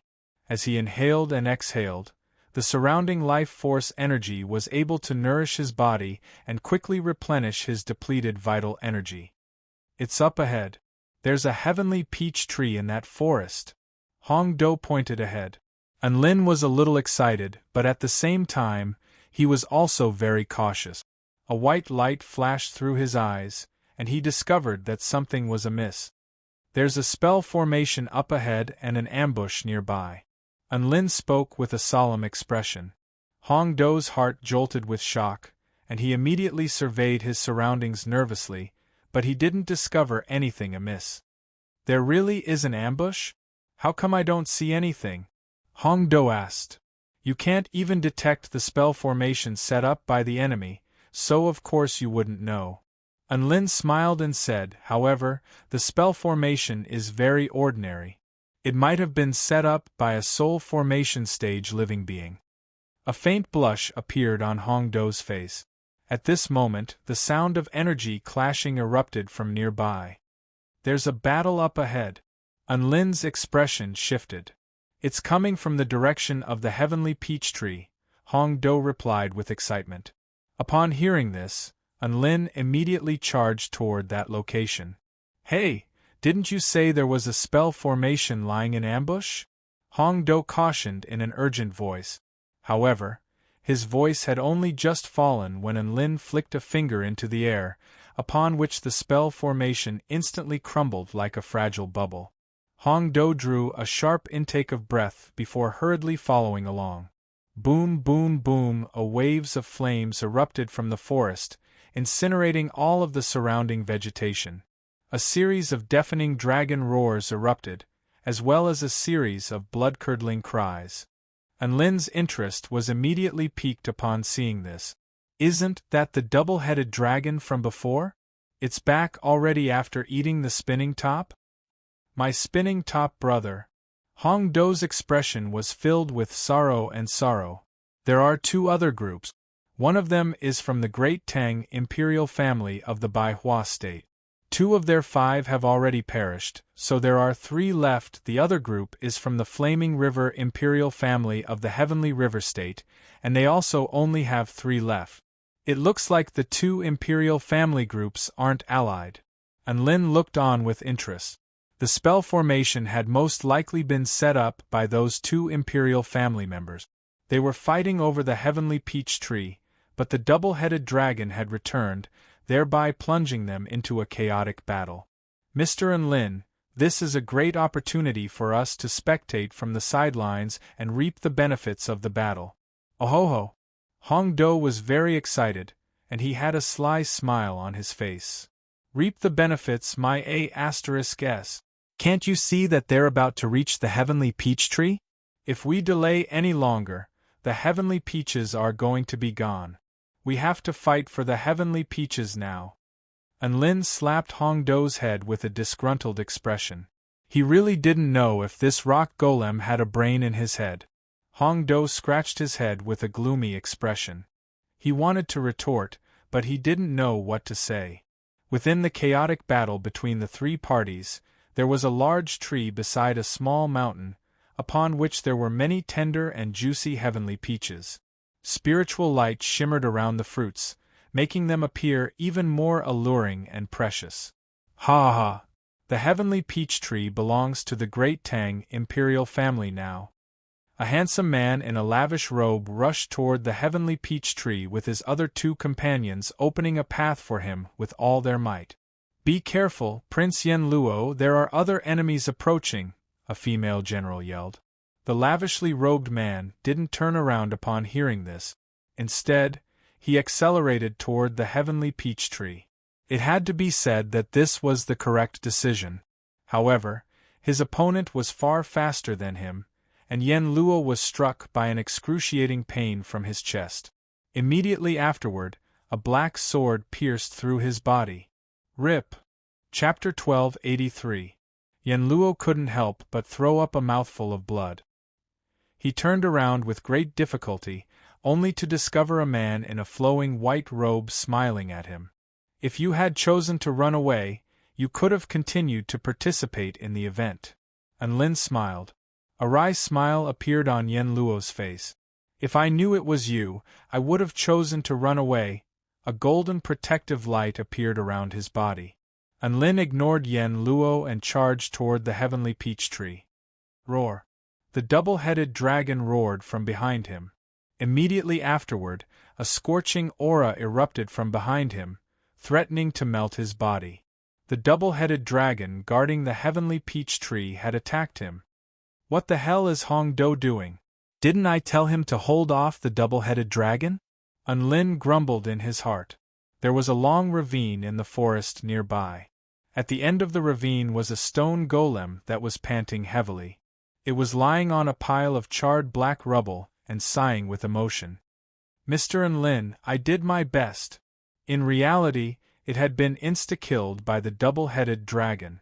Scorching dragon flames swept toward him, but Enlin was not powerful enough to ignore dragon flames of this caliber, so he immediately unleashed his evading turtle technique. A dazzling green light flashed, and a thin turtle shell appeared on its body. Its vital energy was running low, and even its turtle shell was not as thick and green as before. Thankfully, its defenses were still top-notch. Boom! The dragon flames fell, reducing the forest within a radius of over 100 meters to ashes. However, the turtle shell remained standing. Enlin had blocked the double-headed dragon's attack. At this moment, the other cultivators took advantage of this opportunity to quickly approach the heavenly peach tree. "Hurry, Enlin is trapped by the double-headed dragon. This is our last chance. Chun Fong Mobu, you two hold off the Great Tang Imperial Family cultivators." A gorgeous woman in a red robe let loose a loud cry before stomping her foot into the ground. A burst of flames erupted beneath her feet, and an enormous force propelled her through the air toward the heavenly peach tree. She was so fast that the other cultivators were unable to hold her back. She passed by Enlin and became the person closest to the immortality peach tree. He eat dirt for me, Yenmeng. The peach tree of immortality is mine." The red-robed woman laughed sweetly. She was determined to get the peach tree of immortality. Then, she suddenly felt a strong sense of diarrhea and a river of sadness. "Pooh! Waff!" The back of Yenmeng's head exploded as tears gushed out of her eyes. She actually rolled down from the sky and onto the ground. "Hee, you dare snatch my peach of immortality? Dream on." A white figure flew past Yenmeng and arrived in front of the immortality peach tree in an instant. "Enlin, I hate you. What did I do to me?" Yenmeng's tears fell like rain as she clutched her lower abdomen under her red robes and spoke with a face full of shame and indignation. Enlin ignored her and grabbed onto the trunk of the heavenly peach tree with his bare hands. He let loose an almighty roar as his muscles bulged, and enormous power poured forth to uproot the heavenly peach tree before stowing it away into his storage ring. "This..." Yenmeng was dumbstruck as she glared at Enlin. "You can do that?" She had thought that Enlin would pluck the heavenly peaches one by one. That way, they would have a chance to steal a few. However, she didn't think that Enlin would pluck all the heavenly peaches from the tree without any hesitation. Was this something a human could do?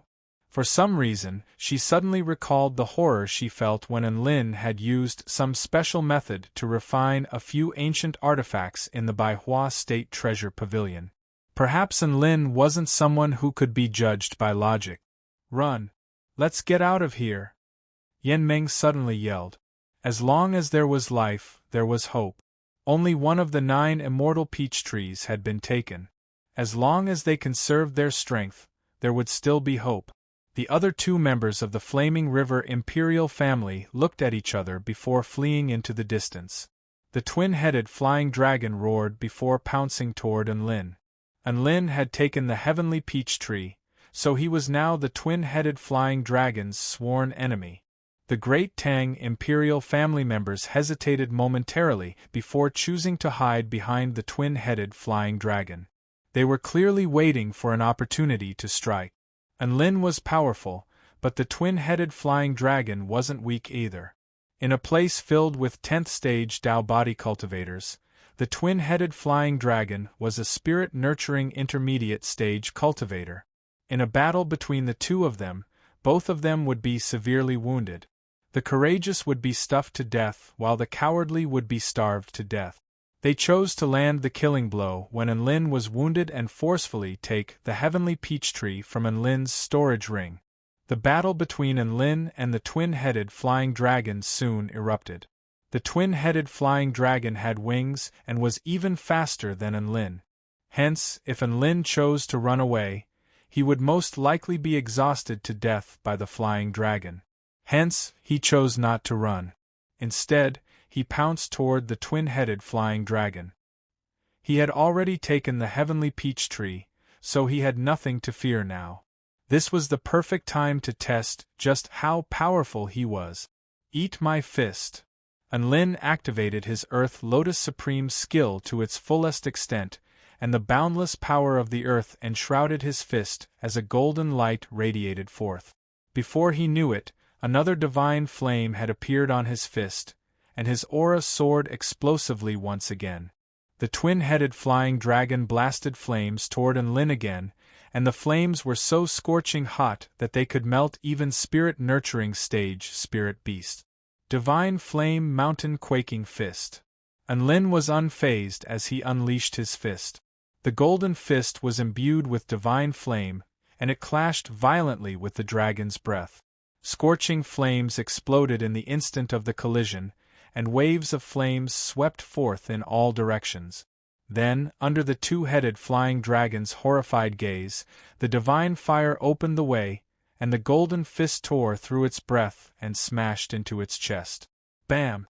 Its chest, which was covered in dragon scales, was punctured by the golden fist, and the divine flame flowed along the wound before spreading all over the twin-headed dragon's body. Howl! The twin-headed dragon wailed in anguish and struggled as the divine flame burned its gargantuan body with reckless abandon. Boom! The earth tremored violently. The twin-headed dragon fell to the ground, and its entire body was charred black. It was completely dead. The two great Tang Imperial family members hiding behind the twin-headed dragon were dumbstruck. Insta-kill! How could this be? The twin-headed flying dragon was a spirit-nurturing intermediate stage spirit beast, and they were looking forward to a fierce battle between it and Unlin, only to be insta-killed by a single F***king strike? There was no need for verbal or eye contact. The two cultivators made the same decision, and that was to run. They didn't think that they would be able to defeat the twin-headed dragon even if they combined their powers, but Unlin had insta-killed the twin-headed dragon with a single punch. Was there even a chance of victory? There was no chance of victory. However, just as the two of them were fleeing in panic, the earth suddenly bulged up before them, forming a huge wall that blocked their path of escape. A rock golem stood on the wall with his arms crossed over his chest, and his figure was tall and majestic. You want to run? Ask your master Hongdo for permission first. Chapter 1284. Hongdo's sudden appearance gave the two great Tang Imperial family members a fright. However, they quickly came to their senses and charged toward Hongdo at an even faster speed. Tang 13 Swords, Mountain Cleaving. A man unsheathed his sword. The sword radiance was like a rainbow, resplendent and dazzling. It carried the power to split mountains and seas as it landed on the protruding wall in an extremely tyrannical manner. Rumble!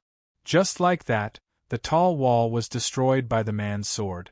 Hongdo fell from the high wall, and before he had a chance to do anything, another man had already appeared before him and unleashed a palm strike. Hongdo hurriedly threw a punch in response. Their powers collided violently. Hongdo let loose a wail of anguish as he was sent flying by the man. "Humph, I'm asking if you agree or not. Who do you think you are?"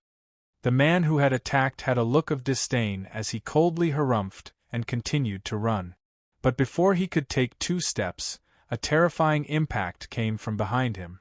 The powerful energy almost tore his body apart, as if it was going to shatter his spine. Pooh! The man didn't even have time to react before he threw up a mouthful of blood. His body flew through the air like a cannonball, flying even further than Hongdo. When he landed on the ground, a golden protective barrier had already been activated. Is it worth being so proud to send a piece of meat flying? An extremely indifferent voice sounded. It was none other than Unlin. With Hongdo buying him some time, he was able to easily catch up to the two of them. After attacking, he did not stop and continued to chase after the sword-wielding man. The air around Unlin's body was slightly distorted. Like a koan pring, the surrounding air was not a hindrance. Instead, it was an aid to his movements, allowing him to speed up. The Koan Pung divine beasts Koan Pung travel. A few seconds later, Unlin arrived behind the sword-wielding man. The man knew that he couldn't escape, so he turned around and fought to the death. The sword in his hand created white ripples in the void as it stabbed towards Unlin at lightning speed. Bang! The long sword had stabbed into an extremely hard object, and its momentum was forcibly stopped. The man's pupils shrank. He had stabbed Unlin's palm. Unlin used his palm to block the slash. Even if this person is of the 10th stage Dao body, his defenses are still this terrifying? This was a disparity in strength that made people despair. This time you can't escape. Unlin grinned. He gripped the tip of the sword tightly in his hand and threw a mountain-quaking fist at the man's face. Rumble! Golden light rumbled. The man rolled on the ground, golden light shining. The last member of the Great Tang royal family had been eliminated. In the Celestial Hall, the members of the Great Tang Imperial clan had pained expressions. Murong Tian and Murong Sha, these two idiots. Can't they learn from the Flaming River royalty? Isn't Lin someone they can provoke? They're completely different types of 10th stage Dao body. Sigh, there are only 2 people left from the original 8. There's no hope for the immortality peach tree anymore. The members of the Great Tang Imperial family wore pained expressions, while the 4-9 Immortal sect was ecstatic. Oh yeah. Sect leader Unlin is indeed the best. We managed to obtain a peach tree of immortality so quickly? We'll have peaches of immortality to eat. Master is really amazing, doing what he says and sweeping away all obstacles.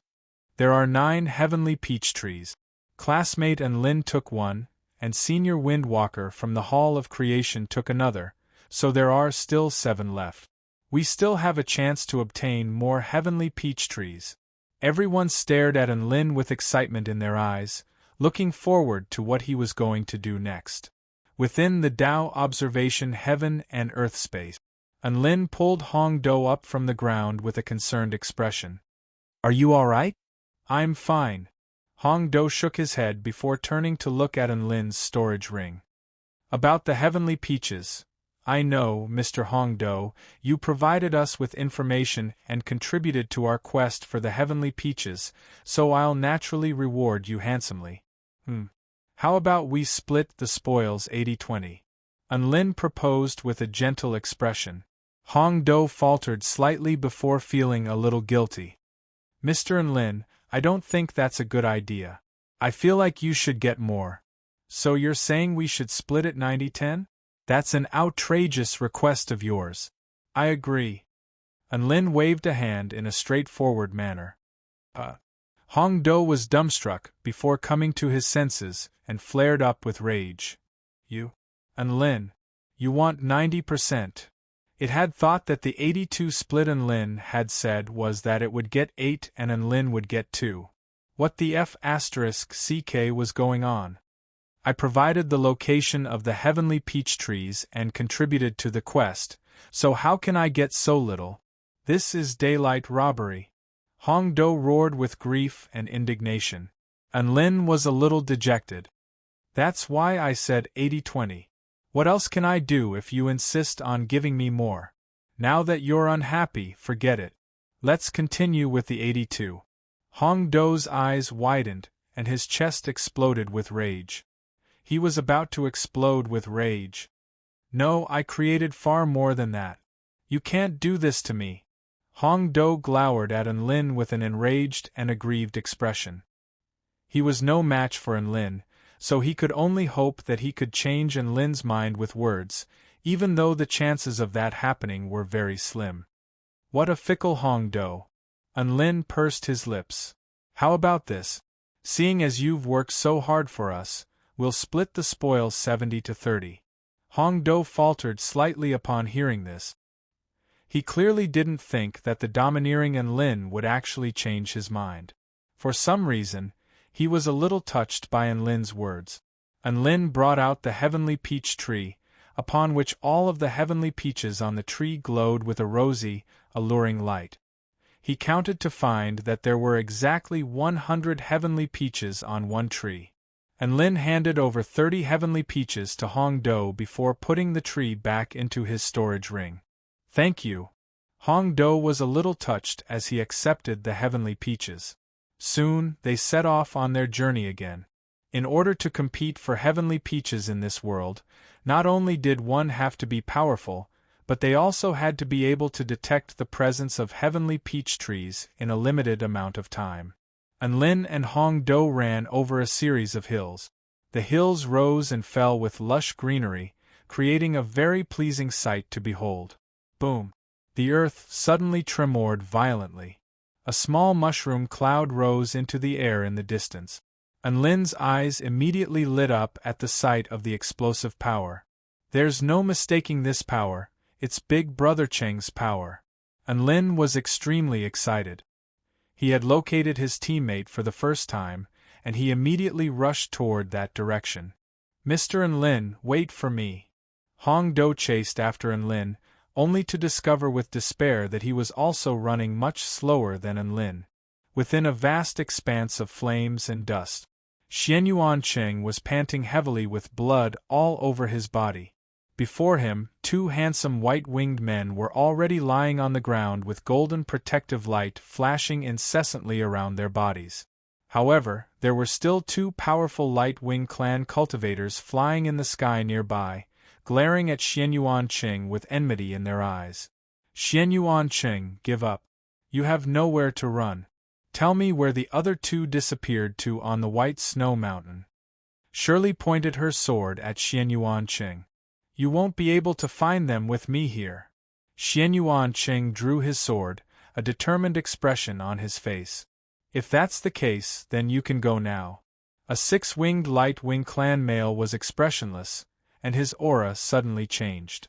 Over 1,000 extremely sharp white sword intents began to appear behind him, and they were extremely terrifying and intimidating. He was Holy Angel Michael of the Garden of Eden, a Tao integration stage, super mighty figure. "You won't be able to hurt Big Brother Cheng with me here." A man sprinted toward them from the distance, and his voice erupted throughout heaven and earth. Chapter 1285. Xianyuan Cheng's handsome face was filled with astonishment upon hearing this. He turned his head and saw an extremely familiar man running towards him. "Lin, why are you here?" Xianyuan Cheng's voice trembled slightly. He then immediately exclaimed, "Run! They're very powerful, we have to conserve our strength." "Run?" The word "run" doesn't exist in my dictionary. Lin's lips curled up into a smile. F*ck them all up. Shirley's eyes lit up at the sight of Lin charging toward her, and she couldn't help but greet, "Hey, Lin, we meet again." Lin also saw the beautiful angel flying in the air, and he said, "Seeing as we're friends, you should leave now. I can forget about what happened to Big Brother Cheng." Seeing as we're friends? The heavenly peaches are the most important thing right now. A dazzling light erupted from Shirley's wings, and she spread out her slender arms to form an encirclement. A white halo of light instantly expanded for over 300 meters, enshrouding both Lin and Xianyuan Cheng within it. Holy Light Cage.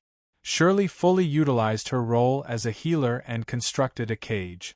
She was planning to capture Lin and Xianyuan Cheng in one fell swoop. Beautifully done. Mi Jialai smiled faintly as he praised. He then turned his gaze toward Lin, and with a gentle wave of his hand, the countless light swords behind him fell toward Lin like meteors. Lin's heart skipped a beat. He could sense an extremely dangerous aura from those light swords, as if each sword could slay the 2-headed flying dragon from before. He unleashed his evading turtle technique without any hesitation. Boom, boom, boom. The ground was torn apart by the sword intent, and Lin's figure was also engulfed by the light swords. Lin. Xianyuan Cheng could feel the terror of the sword rain and couldn't help but exclaim. Michael's eyes were glowing as he looked up at the dust cloud with a calm expression. Lin, you are undoubtedly the #1 cultivator among the younger generation. However, there is always someone stronger. There are more experts in this world than you can imagine. For example, in my eyes, you are still an existence that can be easily crushed. Shirley also broke into a faint smile. Hee Unlin, you can rely on the Little Queen's hacks during the Tao Exchange Conference of the Four Powers. Now, with the help of our holy angel, the tables have turned. How is it? Are you surprised? Are you surprised? Michael of the Garden of Eden was no ordinary Tao integration stage super mighty figure. Instead, he was a super mighty figure at the pinnacle of the Tao integration stage. His status was equivalent to that of the Celestial Dharch, the leader of the 5 emperors of the Celestial Court. In terms of strength, among the 12 Tao integration stage cultivators who had entered the Tao enlightenment heaven, they were among the most powerful. So what if his strength was restricted to the 10th stage Tao body? Killing opponents above his rank was a piece of cake for him. Many mighty figures in the heavenly palace were also paying close attention to Michael's battle. Even the 4-9 immortal sect cultivators were getting quite nervous. The dust settled, and Enlin's figure gradually appeared. What they didn't expect was that what they saw wasn't a protective golden light, but a green light of evading tortoise.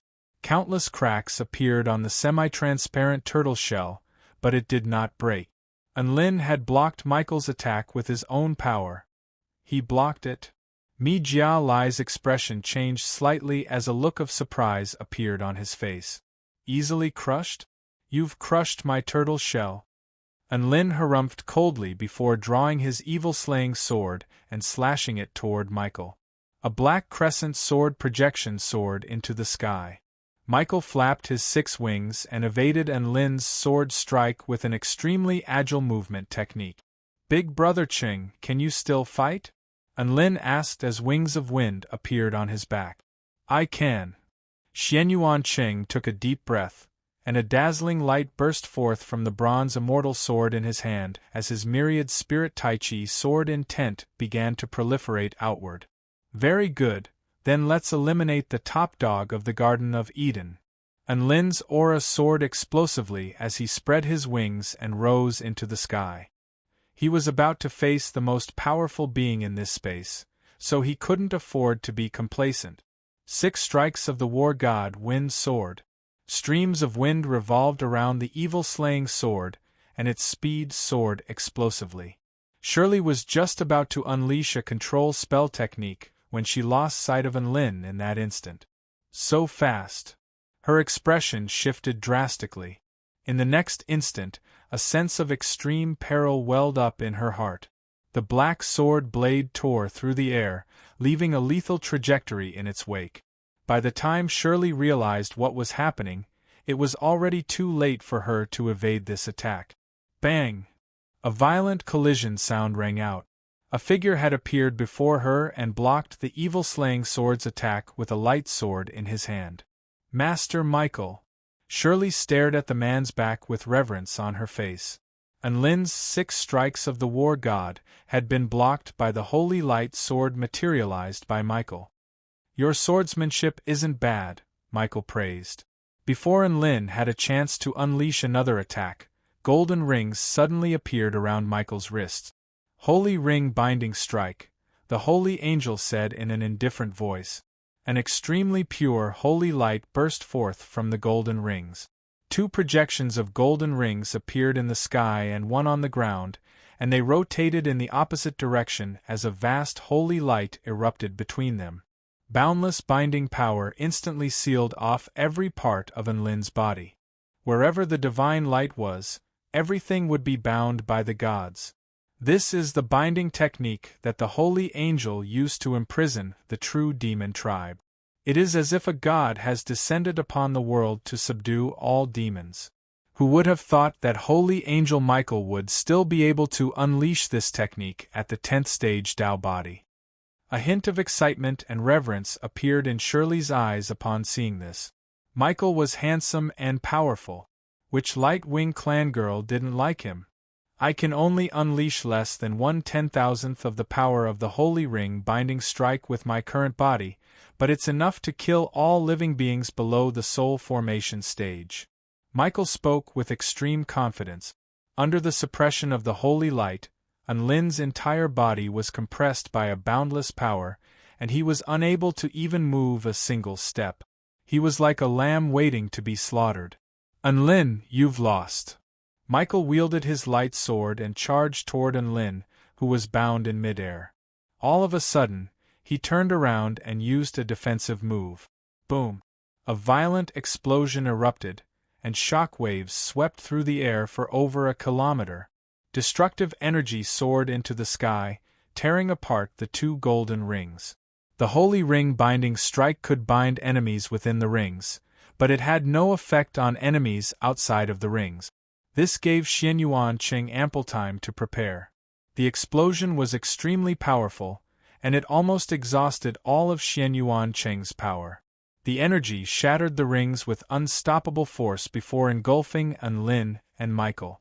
Unlin seized this opportunity. Xianyuan Qing roared. Although this explosion didn't differentiate between friend and foe, he knew that no one was more tanky than Unlin among all of the 10th stage Dao body cultivators. Sure enough, a black shadow tore through the flames of the explosion and instantly appeared before Shirley before stabbing into her chest. Kill the healer first. Splat. How merciless! A bitter smile appeared on Shirley's face as blood trickled down the corner of her lips. Unlin's lips also curled up into a smile. Get out of here and watch my performance. Watch how I defeat Michael. He withdrew his sword, and blood splattered through the air. A golden protective light enshrouded Shirley's entire body, and the power of space surged forth, causing her body to disappear from this world. Unlin turned toward the man enshrouded in holy light with a smile. One left. Chapter 1286. They had taken care of Shirley first in order to prevent her from pulling any underhanded tricks. For example, like Brother Qing, a sudden bomb could also be the key to turning the tide of the battle. Now that Michael was the only one left, they could focus on their enemies. Michael's expression didn't change much at the sight of Shirley's elimination. As long as he was still here, the Light Wing clan still had a chance of obtaining the Heavenly Peaches. I admit, I did underestimate you. It's a little unfair to you, but I'm going to use my Holy Spirit body against you. The 6 wings on Michael's back were fully extended, from which a dazzling holy light radiated. Each and every feather glowed with a pure white light. A burst of holy music began to sound, as if it were a divine being leading the mortals to heaven. At that moment it was as if he were the most holy being in this world. Boom! Michael's aura began to climb, and he had broken through the Tao body stage and entered an extremely mystical state. Oi, that's a little too much. You're using hacks. Unlin instinctively retreated with a nervous expression. The Holy Spirit body was an extremely rare natural Tao body within the Light Wing clan. Once this power was fully activated, it would be able to unleash the Holy Spirit power, which was different from vital energy. Michael had initially only wanted to do it casually, but after meeting Unlin, he wanted to do it seriously. Using the power of the Holy Spirit body, the Holy Spirit power and vital energy was not a simple 1+1. After combining them, they would be able to unleash a type of explosive power that could enhance one's power to the maximum.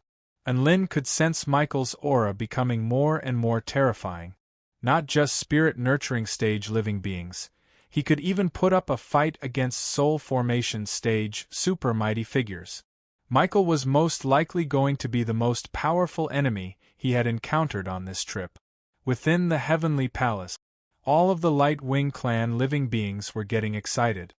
Holy Angel Michael is using the power of the Holy Spirit body. I'm so excited! One of the beautiful Light Wing clan female cultivators yelled with excitement. No matter how powerful Unlin is, there's no way he can defend against the Holy Angel's attack. This time, we've finally gotten rid of a strong competitor. Even other Tao integration stage super mighty figures wouldn't be a match for Holy Angel Michael in his current state. Even the male Light Wing clan cultivators were extremely excited to see this, and they began to discuss spiritedly among themselves. The battle between Enlin and Michael had attracted the attention of almost half of the mighty figures present. Almost no mighty figure thought that Enlin would be able to defeat Michael in his current state. All of the emperors of the Celestial Court also had their attention focused on Enlin. However, all of them had different perspectives. All of them were looking at Enlin with anticipation in their eyes, wondering how Enlin would be able to defeat Michael. Emperor Chongqing, how about we make a bet on who will win this battle, Enlin or Michael? The Celestial Dharch narrowed his eyes as he spoke. Emperor Chongqing, of an emperor, I to emperor out, emperor God. I of an Michael of the least. I emperor Michael of Pebi of to me. The Celestial Dharch. Michael is so powerful, and you're betting on Enlin to win? Heh, I'm not an idiot. Enlin has done many surprising things in the past. The more surprises there are, the more it becomes inevitable. Emperor Chongqing seemed to have seen through something. The Celestial Dharch was extremely frustrated. He had wanted to take this opportunity to earn a few heavenly peaches. There's no point in betting on who wins. Let's bet on how long it takes for Enlin to defeat Michael. Emperor Ziwei suddenly interjected. I bet 500-year heavenly peaches that he can finish the battle in 10 minutes. Emperor Ziwei had been pummeled by Enlin before, so he was very confident in Enlin's combat prowess. The Celestial Dharch thought about it for a moment before replying, I bet he can't do it. Michael was a super mighty figure who was comparable in power to him, so he had to save some face for himself. At this moment, within the Tao observation space, you know how to use swords, so I'll play with you. Michael spoke in a cold voice, as if he were an emotionless god. A light sword had already appeared in his hand. Rip! The sharp sound of air being torn apart erupted. A sonic boom erupted behind him as he charged toward Enlin at an extremely terrifying speed. The light sword in his hand slashed out a pure and extremely powerful sword strike. There was no need for any fancy sword moves, it was just a simple fusion of Saint's spiritual energy and Yuan Qi, and a simple but simple sword slash was formed. The hair on Enlin's body stood on end as an inky black sword intent burst forth. He unleashed his endless night technique to its fullest extent, and the sword strike was like the descent of night, engulfing all the light around it. In the next second, holy light tore through the darkness. Michael's light sword clashed with the evil slaying sword, and the screeching sound of swords reverberated through the air. Enlin felt as if the holy light sword intent was surging toward him like a tsunami, and the web between his thumb and index finger was instantly torn open as his body was knocked flying into the ground. Boom! Half of a small hill was flattened by Enlin. Blood trickled down the corners of his lips as his blood flowed erratically.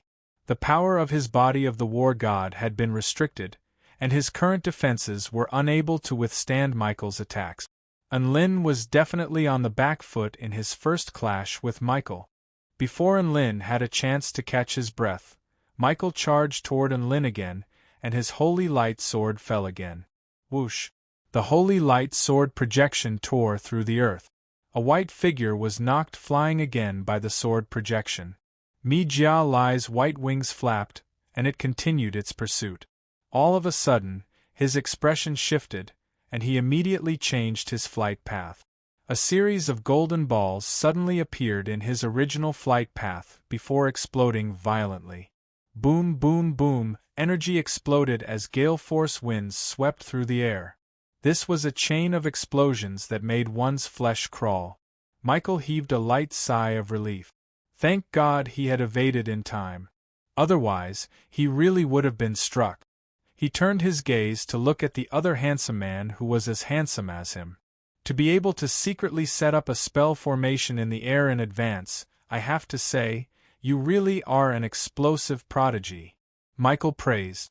Enlin was astonished. What? Explosive prodigy? Xian Yuan Cheng corrected him with an enraged expression. I'm not an explosive prodigy, and this isn't an explosive prodigy. This is a manifestation of the myriad spirit Tai Chi Tao of Yang. Oh! Mi Jialai nodded disapprovingly. It was obvious that he didn't believe her. Xian Yuan Cheng. Lin was finally able to catch his breath thanks to Xian Yuan Cheng's delay. Just as he was hesitating about whether or not to use that technique, an extremely powerful pillar of light pierced through the air toward Michael. Michael's reaction was extremely fast, and he evaded the attack range of the pillar of light with an extremely ghostly movement technique. Holy F***ck, this angel of judgment Kyle is so cunning. He evaded my final spark. An extremely pleasant voice sounded. Holy Angel Michael. Who was Angel of Judgment Kyle? Chapter 1287. And Lin didn't even need to look to know who they were. Sure enough, a young female sorcerer with a slender figure and a six-feathered staff in a pinkish-blue sailor outfit appeared nearby with excitement flashing in her purple eyes. Don't panic, armored dragon turtle, I'm here to save you. Lu Qianhuan greeted them with a wide grin. And Lin faltered for a few seconds before coming to his senses and flared up with rage. F***CKU, armored dragon turtle. I'm the limitless sword sage. Holy Angel Michael's brows furrowed slightly. How could he not understand what these cultivators were saying? However, it didn't matter if he didn't understand. He could just kill them all. Holy light surged. A circular sword projection over 100 meters in length swept toward Lu Qianhuan at an extremely fast speed. Lu Qianhuan hurriedly raised her staff to defend herself, and the sword projection clashed with the staff, upon which a sharp screeching sound erupted. Boundless power and piercingly cold sword intent instantly swept forth, knocking her flying. Explosive freak, armored dragon turtle, what are you waiting for? Hurry up and protect the backline! Lu Qianhuan screamed. And Lin finally came to his senses before charging toward Michael with his evil-slaying sword in hand. Lu Qianhuan maintained her balance in midair, and she stomped her fair, well-proportioned legs into the ground to stabilize herself. At the same time, her six-feathered staff also unleashed a dozen or so energy balls that were powerful enough to warp the air before hurtling toward Michael at an extremely fast speed. Michael was just about to clash with Lin and send Lin flying again when the energy balls were already upon him. His brows furrowed as he unleashed a holy light barrier around his body, allowing the energy balls to explode around him. On the ground below, Xian Yuan Cheng also unleashed a few violent sword strikes. The relentless barrage of attacks was making Michael quite irritated. I can't waste any more time with you. Michael heaved a faint sigh as he slashed a circular arc through the air with his holy sword, upon which a white halo of light expanded. A white feather detached itself from one of his 6 wings and drifted toward the white halo of light. All of a sudden, an extremely scorching pillar of light tore through the air from the distance. Final spark. Lu Qianhuan unleashed a powerful attack at the feather. Her intuition told her that the feather was not simple. Michael had no choice but to unleash another sword strike, and this time, Lu Qianhuan's intermediate flash was sliced in half. Lu Qianhuan was right, that feather was indeed extraordinary. Seeing this, Lin and Xian Yuan Cheng immediately attacked the feather. However, Michael wielded his holy sword and slashed out an impenetrable net of swords, blocking all 3 of their attacks.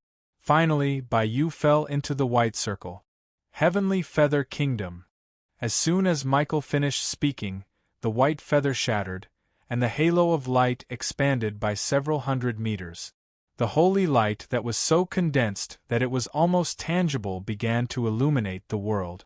Lin, Xian Yuan Cheng, and Lu Qianhuan all half-knelt on the ground as their bones crackled and popped. The terrifying gravity made it impossible for the 3 of them to stand up. Yes, this was the suppression power of the kingdom of heaven. No one could escape this power. It's over. Michael swung his sword toward Lin, and holy light tore through all things, leaving a dazzling and unstoppable trajectory in the air.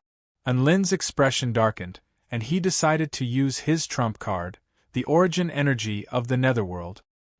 He couldn't use his fire god mode in this situation, so the origin energy of the netherworld was his most powerful trump card. However, if he were to use the origin energy of the netherworld, his cultivation base of the 10th stage Tao body would definitely not be able to handle it, and it would result in very powerful side effects. The price he had to pay was that he would most likely be completely exhausted and unable to continue battling. In other words, this was a spell technique that would become useless as soon as it was used. It was no wonder that Unlin was hesitating for so long. However, he had no other choice now. If he didn't use it now, Big Brother Cheng and Lu Qianhuan would also be defeated here. The holy light sword projection swept toward him with terrifying sharpness. A determined expression appeared on Unlin's face, and he was just about to activate the power within his body when another scorching sword projection appeared in his field of vision before clashing with the holy light sword projection. Boom! An explosion of energy erupted. Unlin was knocked flying for several dozen meters before tumbling to the ground, but his heart was filled with ecstasy. "Xiaolan," he blurted out. That's right, he was extremely familiar with this type of sword intent and holy flame power. It was Su Xiaolan. Mi Jia Lai turned to look at the prideful woman in the distance, and his expression changed again. "You're back." Ripples suddenly appeared in the air. Michael seemed to have detected something, and he immediately slashed his sword toward a certain spot in the air. A crisp collision sound rang out. A bright blue moonlight disk crashed into the holy light sword at an undetectable speed, upon which a dazzling, sharp, and frosty light erupted. "That's not a bad sneak attack, but you're dreaming if you think you can hurt me." Michael swung the moonlight disk through the air. A woman in a blue palatial dress with the appearance of a celestial maiden under the moon waved a hand, and the blue moonlight disk obediently returned to where she was standing, keeping a wary eye on the six-winged angel nearby. "Su Qianyun, you're here as well." Unlin was elated. His confidence was greatly boosted by the arrival of one powerful ally after another. "Classmate Unlin, you're here as well." Su Qianyun heaved a sigh of relief with a smile. "Thank God you're here. Otherwise, classmate Xian Yuan would have been in deep trouble." "How's the heavenly peach tree?" Xian Yuan Cheng asked in an urgent voice. "I killed 3 Light Wing clan beings and passed through the illusionary formation before finding it at the summit of the snow mountain." Su Xiaolan made an okay hand gesture with a smile. "What? You too also obtained a heavenly peach tree?" Unlin's eyes widened with astonishment as he stared at the 2 women in the distance. "It's all thanks to Big Brother Cheng fighting for an opportunity for us." Su Xiaolan sighed with emotion. In the sky above, Michael's expression completely darkened. Zhuoluo and the others were eliminated? How is that possible? He knew that the 2 women in the distance were at the soul formation stage and returned to void initial stage, respectively. As for Zhuoluo and the others, they were all returned to void stage mighty figures prior to entering this world. Regardless of whether it was in terms of battle awareness or spell techniques, none of them were inferior to these 2 women. How did they lose? Michael couldn't figure this out. However, when he saw Su Qianyun's unfathomable halo of light, as well as Su Xiaolan's terrifying sword strike, he began to understand. The 2 women before him were far more powerful than their cultivation bases. Generally speaking, powerful beings who could battle above their cultivation bases would be able to unleash power beyond their cultivation bases after attaining the 10th stage Tao body. This was the case for Michael, Unlin, Su Xiaolan, and Su Qianyun. Michael pressed a hand into the air, and the power of the Heavenly Feather Kingdom completely erupted. 3 resounding booms erupted, and Unlin, Lu Qianhuan, and Xianyuan Cheng were all crushed into the ground. He then slashed his sword through the air, sending Su Xiaolan flying for over a kilometer before crashing into the cliff face of a tall mountain. In the next instant, he disappeared on the spot to evade the moonlight halo. Before Su Qianyun had a chance to come to her senses, a white figure appeared before her. He pointed a finger into the air, upon which a holy light flashed, and she threw up a mouthful of blood before collapsing to the ground, as if she had been struck in the stomach. Michael withdrew his finger expressionlessly. He had defeated 5 people in a row in the blink of an eye. You're all very powerful, but to me, I can take on all 5 of you on my own, so that's more than enough. Chapter 1288. This was a very arrogant statement, but no one could refute it. Michael had displayed his power as a 10th stage Tao body cultivator, which was indeed terrifying to the point of despair.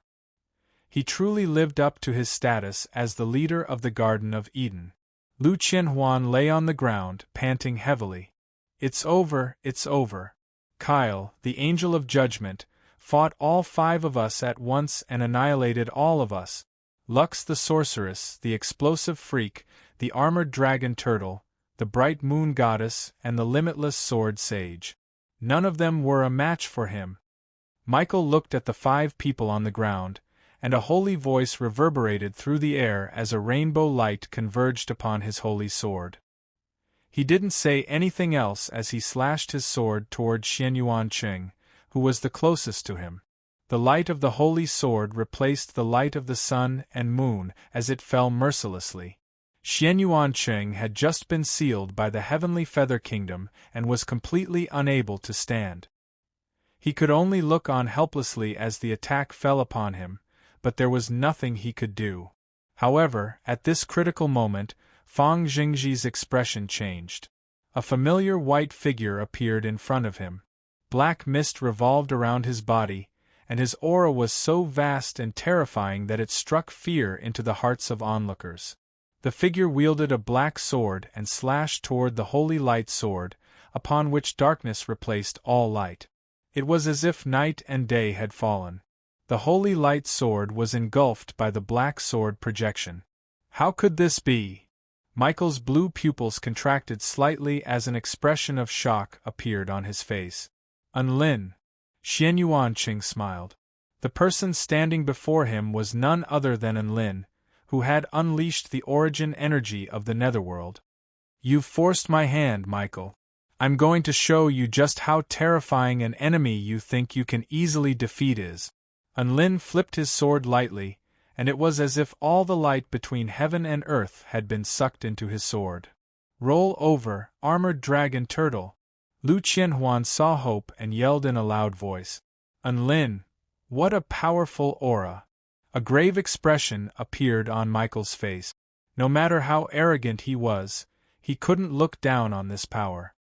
His cultivation base had already been restricted to the 10th stage Tao body, so he couldn't use over 99% of his spell technique. There was no way such a low-level secret art could be used. Therefore, he didn't expect Enlin to possess such a terrifying secret technique. 6 strikes of the war god, Shadow Tiger. The world suddenly turned dark. Mi Jia Lai's heart skipped a beat.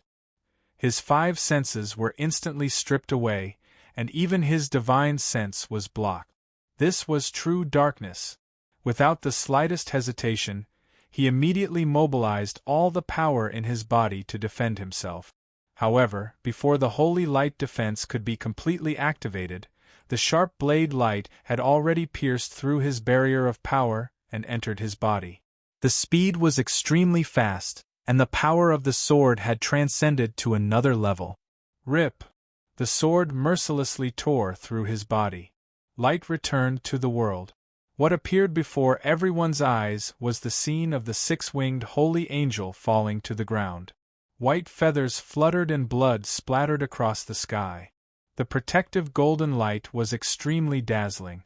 Wings of wind sprouted from Enlin's back, and he held the blood-stained evil-slaying sword in his hand.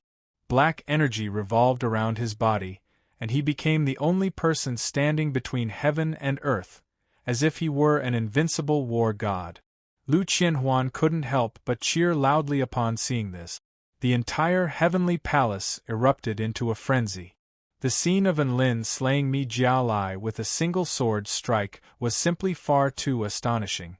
My God, Mi Jialai lost? He clearly had the upper hand just a moment ago. How did he lose in the blink of an eye? That's an insta-kill. Is that insane? Many living beings' faces were burning with embarrassment as they stared at the scenes unfolding before their eyes with shock and humiliation.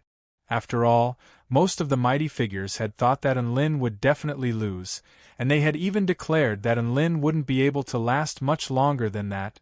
No, how could Holy Angel Mi Jialai be defeated? This is all fake. I must be dreaming. Some of Mi Jialai's fanatics were unable to accept reality, and they were already beginning to reject reality. In particular, the Light Wing clan living beings were filled with incredulity. They had thought that they had the best chance of securing the heavenly peach trees. Who would have thought that they would be completely wiped out before even securing a single heavenly peach tree? And they had all fallen to the same power, the 4-9 immortal sect. Shirley stared blankly at the image on the screen. Enlin's words from a few minutes ago were still ringing in her ears. Go and watch him defeat Mi Jialai? Shirley was waiting for Enlin to be knocked out of the match so that she could use this line to mock him. Who would have thought that Enlin would actually win? She tucked a few strands of her golden hair behind her ear, and a wry smile appeared on her face as she heaved a faint sigh and shook her head. He really is unfathomable. Even Holy Angel Mi Jialai is no exception. In contrast, the 4-9 immortal sect was ecstatic. Ha! Master is the best of the best. Sect leader Enlin's attack just then was so terrifying. Is that a technique that can be used by a Tao body stage cultivator? Master is so powerful. Even that Mi Jialai is no match for him. Yi Ling looked at the man on the screen with pride and yearning in her eyes. She had heard from her junior brother Xiao Zhe and Xiao Tu that Mi Jialai was comparable to the celestial Dharch of the Kingdom of the Nine States. Who would have thought that her master would still be able to defeat him? The little girl was extremely impressed by this. On the celestial Thearcha's banquet table, Emperor Ziwei wore a wide smile on his face. Ziwei, hand over your heavenly peaches. The other 4 emperors all handed over their heavenly peaches with dejected expressions on their faces. How could Enlin really be so powerful? He had killed Michael in less than 10 minutes and hadn't given them any face at all. Emperor Ziwei had almost blind faith in Enlin's power, so he received 20 heavenly peaches. Aside from Enlin, he was probably the happiest person present. Inside the universe of Tao comprehension, Xianyuan Cheng caught Enlin in his arms as he fell from the sky. Enlin's heart was filled with a sense of security as he felt the warmth of Enlin's chest. Su Xiaolan ran over from afar, and her footsteps faltered slightly upon seeing this before she continued to run toward Enlin. Enlin, are you all right? I'm not. I'm so tired right now and can't move at all. I need a beautiful big sister to hold me. Enlin looked at Su Xiaolan with a mischievous smile as he spoke. Su Xiaolan had initially wanted to take Enlin from Xianyuan Cheng. However, she felt like Enlin was a little perverted upon hearing this, so she changed her mind. Oh, then I'll have to trouble classmate Xianyuan Cheng to take care of him. Su Xiaolan patted the dust off her body as a warm but implacable smile appeared on her face. Enlin's chest constricted. Xiaolan, you're going to lose me like this. Su Xiaolan pretended as if she hadn't heard him, and she ran over to the other side to help Su Qianyun up. Thank you, classmate Xiaolan. Su Qianyun smiled sweetly as she wiped the blood from the corner of her lips. You're welcome. It's a pity that pills are prohibited here, so we have to rest for a while. Su Xiaolan stroked Su Qianyun's back with a gentle expression as vital energy surged through her body to unclog her meridians. Enlin felt a sense of loss. Chapter 1289. Enlin, Xianyuan Cheng, Lu Qianhuan, Su Xiaolan, and Su Qianyun gathered together to meditate and recover from their injuries. After their battle with Michael, all of their powers were almost completely depleted, and Enlin was basically a cripple. If they didn't rest, Any Dao integration stage super mighty figure would be able to kill them. Only by being in a better state could they face greater challenges. Besides, they had already obtained 2 immortality peach trees, which could be considered as a small achievement. Therefore, they were able to keep their composure and were not too anxious. Ahem ahem. Enlin, are you guys alright? Mi Jialai was defeated by you? That's so impressive. The rock golem limped toward Enlin and the others with an astonished expression. Enlin turned to the rock golem with a perplexed expression.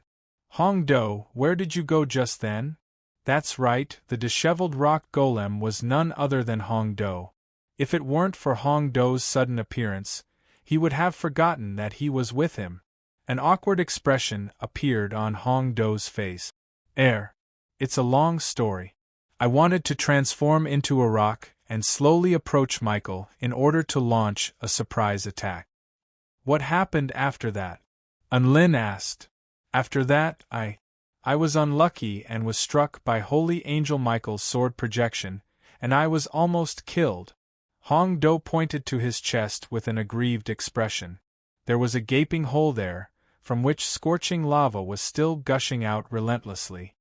After that, I didn't dare to show myself in fear of being discovered by Michael, so I lay silently on the spot. Who would have thought that I would be struck by that heavenly feather kingdom Aoi attack again, and my golden protective light was almost blasted out. Hong Do became more and more aggrieved as he spoke. Enlin's expression darkened upon hearing this. So you didn't do anything, and you just came here to get beaten up? Hong Do interlaced his fingers and thumbed them together with an aggrieved expression. I actually wanted to help you. Even if I didn't do anything for you, I still put in a lot of effort. As for the newly obtained heavenly peach tree, Enlin, hee. Su Xiaolan frowned and said, Scram. Lu Qianhuan didn't hide the disdain in her eyes at all. You're just a giant lava beast that only knows how to hide in the bushes and doesn't even know how to unleash a single skill before being killed by an enemy with an unknown range attack. You still have the nerve to ask for heavenly peaches? Your face is thicker than a rock. Hong Do didn't dare to say anything else as he sat off to the side with a gloomy expression. Everyone continued to recuperate and recover their strength. In the distance of the hills, there is a black dog and a bowl of ramen. They hid behind a big tree and looked in the direction of Enlin and the others. Woof, they probably don't have much combat power left. Lord Noodle, should we attack? Black Hound asked in a low voice. There's no hurry. We can't be too cautious against an enemy that can defeat Holy Angel Michael. Besides, taking the heavenly peach trees from their storage rings before unleashing their golden protective light is quite a difficult task, so I have to think about it carefully, Noodle said with a grave expression. Black Hound lay down obediently and looked on silently at the figures in the distance. To think that Hong Do is hanging out with the 4-9 Immortal sect. Look at how eager he is. Black Hound harumphed coldly. Actually, if we do this well, it could be a great help to us, Noodle said in a thoughtful voice. We might be able to use Hong Do. The black dog's eyes lit up. Oh, you're saying, atop a hill. Xianyuan Cheng and the others had already recovered, and they set off again. As for Enlin, he was still a cripple, and it would take a long time for him to recover his combat prowess. As such, he was placed in a coffin. As an immortal tool, the blood-soul jade coffin had very powerful healing effect. Su Xiaolan carried the coffin on her back and continued onward with Xianyuan Cheng and the others. Enlin was carried on Su Xiaolan's back, but it was a pity that the two of them were separated by a coffin. Enlin laid his hand on the cold coffin, and he finally experienced what it felt like to be so close, yet so far away. He was so close, but he couldn't feel Xiaolan's warmth, and his heart was filled with grief. In this world, it was impossible to differentiate between the center and the periphery. All they could do was search for heavenly peach trees. Occasionally, they would climb mountains and survey the terrain from afar. When encountering a weaker opponent, they would act as a third party to eliminate them, and when encountering a more powerful opponent, they would wait for an opportunity to strike. In any case, their journey was quite a smooth one. They encountered members of other top-rate immortal sects in the Kingdom of the Nine States, but all of them immediately gave way upon seeing the 4-9 immortal sect. They didn't fight, but they didn't interact too much either. We seem to have gone astray. We've really reached the end of the road this time. Xianyuan Cheng stood atop a tall mountain and looked down at the murky gray spatial boundary in the distance. Hey! Look over there! Lu Qianhuan pointed in another direction with excitement on her face. There's a battle going on over there, and both sides are quite powerful. Everyone turned in the direction that Lu Qianhuan was pointing to, about 40 to 50 kilometers away, where an intense battle was taking place. It was clearly daytime, but they could still see the light of spell techniques from where they were. The more intense the battle, the more likely it is that the heavenly peach trees are involved. This is an opportunity. Su Xiaolan was already itching to go. But that's too far away. Hong Do panted heavily with despair etched on his face. The battle will probably be over by the time we get there. They were only Dao body stage cultivators and couldn't fly, so 40 to 50 kilometers was not a short distance. Time is of the essence, let's hurry. Alright, let's run as fast as we can. Everyone hit it off and began to run towards the battlefield. Hong Do. They didn't even bother to respond to Hong Do's words. As expected of the weakest member of their team, Hong Do was feeling very depressed. He had decided to prove the value of his team with his strength. Everyone continued onward, passing over several dozen mountains and countless rivers before finally arriving at a canyon, upon which the sounds of battle could already be heard. A meandering river flowed through the canyon like a roaring dragon. The sounds of battle rang out incessantly, and it was quite clear that the battle was extremely intense. Looks like there are quite a few powers here this time. Xianyuan Cheng's brows perked up slightly as he surveyed his surroundings with a cautious expression. Su Xiaolan wielded her dragon sparrow sword as she surveyed her surroundings. There are a total of 12 powers with 65 people. 8 of them are currently engaged in battle, and 4 of them are lying in ambush. There are also enemies who haven't arrived yet, Lu Qianhuan said with a solemn expression. Everyone knew that an extremely terrifying battle was about to erupt here. There was no other reason. It was because there was a vibrant peach blossom forest within the canyon. At the center of the forest, there were 3 heavenly peach trees within a natural enchantment barrier. Chapter 1290. There are too many powers involved in this battle, so we can't act rashly. We have to come up with a plan of action. Xianyuan Cheng spoke with a solemn expression. The Wuji Sword Sage is the most powerful, so he'll lead the way. The Rock Golem has a lot of defense, so he'll also attract the enemy's firepower. Goddess Jiao Yu is the assassin, so she'll be responsible for concealment and one-hit kills. The explosive genius and I will stand behind her and be responsible for dealing damage. Everyone. Seeing everyone's dumbstruck expressions, Anlin finally explained what each of the characters referred to. For example, the Wuji Sword Sage was Su Xiaolan, and Goddess Jiao Yu was Su Qianyun. Everyone came to a sudden realization upon hearing this. This lineup seemed to make sense. They all expressed that there was no problem with this arrangement, but Hong Do was the one who objected the most. I refuse to accept this. Why am I only left to absorb damage? Hong Do protested with an indignant expression. Su Xiaolan shot a glance at Hong Do. Then do you want to compete with me in terms of attack power? Or do you want to compete with me in terms of whose explosions are more terrifying? Xianyuan Cheng's eyes narrowed slightly. In that instant, Hong Do was struck by an unprecedented sense of danger, and his body trembled as he nodded incessantly. I'll be the meat. I'll be the meat.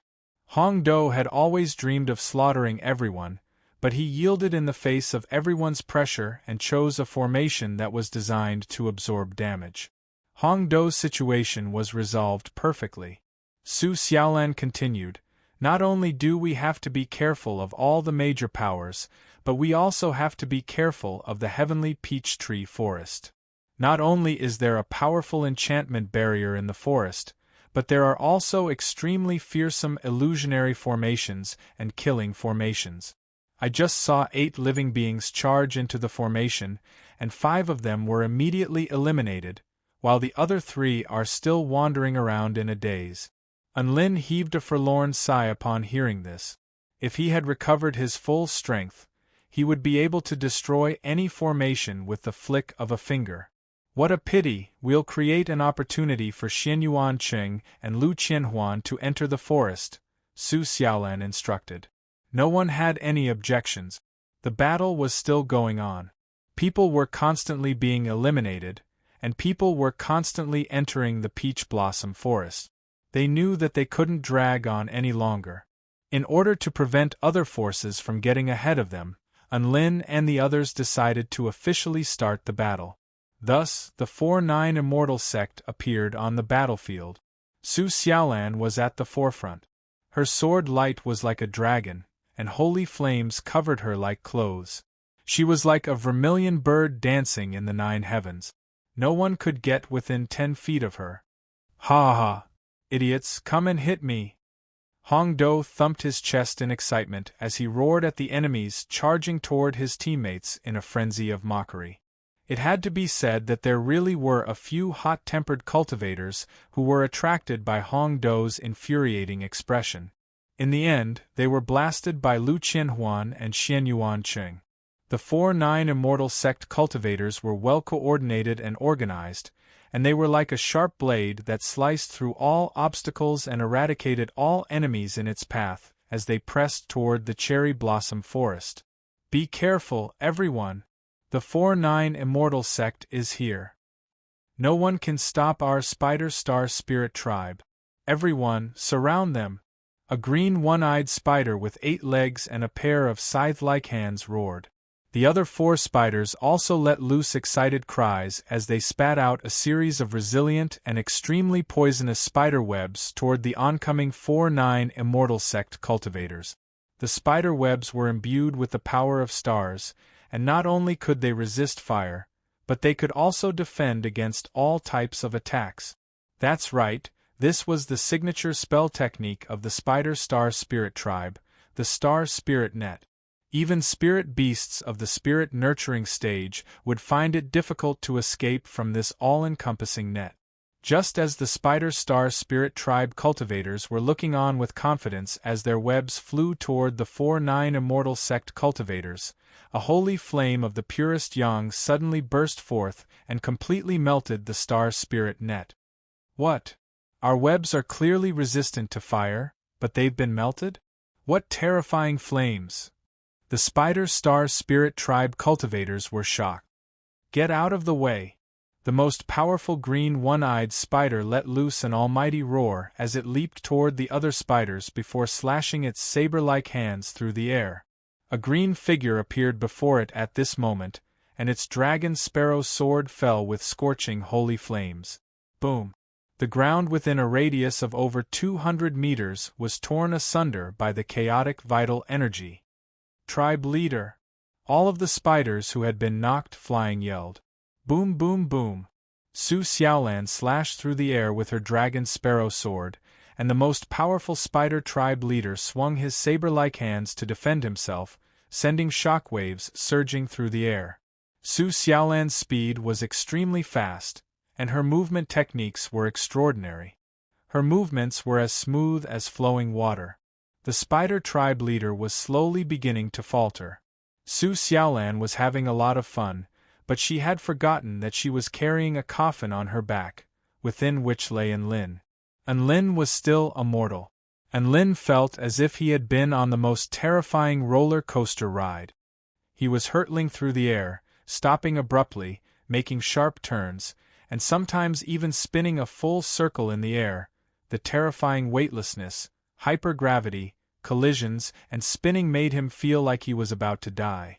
How could a mortal body keep up with Su Xiaolan's terrifying battle prowess? She murdered her husband. Enlin's eyes rolled over and he threw up. Not long after that, sparks exploded forth. The spider tribe leader let loose a wail of anguish as his body was slashed through the air, and a golden protective light appeared around his body. Tribe leader! Some of the spider tribe members yelled in despair. The spider tribe leader was a return to void final stage mighty figure, but he couldn't even defeat a female cultivator who had only just reached the return to void initial stage after attaining the 10th stage Tao body? Their impression of the spider tribe leader was completely shattered. What they didn't know was that Su Xiaolan was able to battle return to void final stage mighty figures when she was only at the return to void initial stage. Now that their cultivation bases were on the same level, how could she possibly lose? Not long after that, Xianyuan Qing and Lu Qianhuan had also taken care of all the spider tribe members who were standing in their way. Su Xiaolan sheathed her sword elegantly, and her jade dress fluttered in the wind like a transcendent azure lotus flower. She was a peerless sword immortal. All of the spectating mighty figures in the heavenly palace were dumbstruck upon seeing this. Su Xiaolan was just about to continue onward when a mellow voice sounded beside her ear. It was Su Qianyun, who had been lurking in the shadows, who spoke. "Classmate Xiaolan, look at classmate Enlin. He doesn't seem to be in a good condition." Su Xiaolan immediately moved the blood soul jade coffin toward her. She was given a fright upon seeing this. "My God! Enlin, what's wrong?" Su Xiaolan was able to remain calm and collected even in the face of a Tao integration stage super mighty figure, but she was on the verge of yelling in horror. Enlin lay limply on the coffin. His face was deathly pale, his eyes had rolled into the back of his head, and he was covered in vomit. He was dead. Chapter 1291. Su Xiaolan, Xianyuan Qing, and the others were given a huge fright upon seeing this. "Enlin, Enlin!" Su Xiaolan lifted the lid of the coffin in a frenzy and carried Enlin out. She pressed a hand over Enlin's heart, and a series of thumps sounded as if she was striking Enlin's heart with electricity. At the same time, vital energy surged, and pure flame power quickly nourished Enlin's body. Thank God, he only suffered a respiratory arrest. He's fine now. Su Xiaolan heaved a long sigh of relief as a relaxed smile appeared on her face. She then used a spell technique to remove the filth from Enlin's body. Respiratory arrest? Hong Do was perplexed. "It means that he couldn't catch his breath," Su Xiaolan explained. Hong Do was astonished. "What did you do to him? He almost stopped breathing." A faint blush appeared on Su Xiaolan's face, but she didn't explain. It was most likely her fault for Enlin's condition. The rapid movement, drift, and rotation of the coffin made Enlin's stomach churn. He was even given a massive fright, and he almost Su Xiaolan was struck by a sense of lingering fear upon thinking of this. If Enlin really did die like this, she would die of guilt. Soon, Enlin slowly regained consciousness, and there were tears in his eyes. He knew that he had almost become the most aggrieved person in history who had been scared to death while being carried on the back of his Tao companion. He wouldn't even need a coffin as he was going to die in one anyway. "Enlin, everything's fine now. Be a good boy." Su Xiaolan immediately bent over and caressed Enlin's chest as she consoled him in a gentle voice. At this moment, powerful beings from other powers had already begun to attack them. Another battle erupted. "I'm just a burden here. Don't worry about me and continue onward," Enlin said. Su Xiaolan: "Impossible! Xianyuan Qing, how could we abandon you?" Lu Qianhuan: "Don't even think about it. I won't sell out my teammates." Everyone immediately rejected Enlin's suggestion. "Don't forget what our goal is, to obtain the peaches of immortality. It's not like I'm going to be separated by life and death. At most, I'll be kicked out. So what? At most, give me a few more flat peaches of immortality when you return." Enlin insisted. Su Xiaolan shook her head firmly. "It's not about the immortal peaches. I don't want to see you being bullied by others when you're so weak. Even if I don't want the peach of immortality, I will protect you. That's it." Lin was stunned when he heard this. He stared blankly at the green-clothed woman in front of him. When he saw the unquestionable determination on the woman's face, his heart was inexplicably touched. It has nothing to do with the immortality, Peach, power, or life or death. I just don't want to see you get bullied. Even though Lin was a burden right now, he was still extremely happy to be protected by someone else. Su Xiaolan placed Lin back into the coffin before turning to Hong Do. Carry Lin on your back and follow behind me. Her speed and movement techniques were too fast for Lin to handle. As such, they had to find someone more reliable to carry him, and Hong Do was clearly the most suitable candidate. Hong Do was moved by everyone's words, and he immediately agreed. Don't worry, I'll be sure to protect Mr. Lin. He carried the coffin on his back as he spoke, and he puffed out his chest as if he were carrying out an extremely sacred mission. They rushed toward the nearby cherry blossom forest again. It had to be said that the strength of their small team was very strong. They could kill anything that stood in their way. Their advancement could be described as invincible. Hong Do followed behind Su Xiaolan. He was no longer a meat shield. Instead, he was a porter. To put it nicely, he was the sect leader's bodyguard. He felt like this job suited him very well. It was a noble job, and it had a sense of honor and holiness to it. Just as they were running, a voice suddenly traveled into their ears. Hong Do, Hong Do. Hong Do's body trembled as he replied, You're the Holy Lord Noodle? This was definitely the voice of the Hall of Creation's mighty figure at the Return to Void Pinnacle stage, the Holy Lord Noodle. That's right. It's me, I didn't think that you would be working with the 4-9 Immortal Sect. Not bad at all. The Holy Lord Noodle's elated voice sounded, interspersed with slurping sounds of praise. Hong Do thought that the Holy Lord Noodle was mocking him, and an awkward expression appeared on his face as he transmitted his voice. We're only working together temporarily, don't overthink things. Of course I'm not overthinking things. I know that you're the mighty spy of our Hall of Creation. Spy? Hong Do was dumbstruck. That's right. Don't forget what kind of event this is. It's a battle for the Heavenly Peaches. No matter what you do, it's all for the Heavenly Peaches, isn't it? The Holy Lord Noodle's voice sounded again. That's true, but what does this have to do with being a spy? Hong Do replied. Don't forget what you're carrying on your back. It's the sect leader of the 4-9 Immortal Sect, Lin. I overheard your conversation, and Lin has a heavenly peach tree in his storage ring. He's just a mortal who's completely exhausted, so you can take the heavenly peach tree from his storage ring. Then, you can use him as a hostage to force the 4-9 Immortal Sect to hand over the second heavenly peach tree. That way, we'll be able to obtain 2 heavenly peach trees. Hong Do. Who would have thought that you'd be such a resourceful rock? Holy Lord Noodle was rambling on, as if it were emphasizing something. A bold idea suddenly surfaced in Hong Do's mind. It was as if he had been struck by a bolt of lightning, and a bold idea surfaced in his mind. Why was he following the 4-9 Immortal Sect around during this battle for the Heavenly Peaches? Now, there was a once-in-a-lifetime opportunity for him to obtain 2 heavenly peach trees.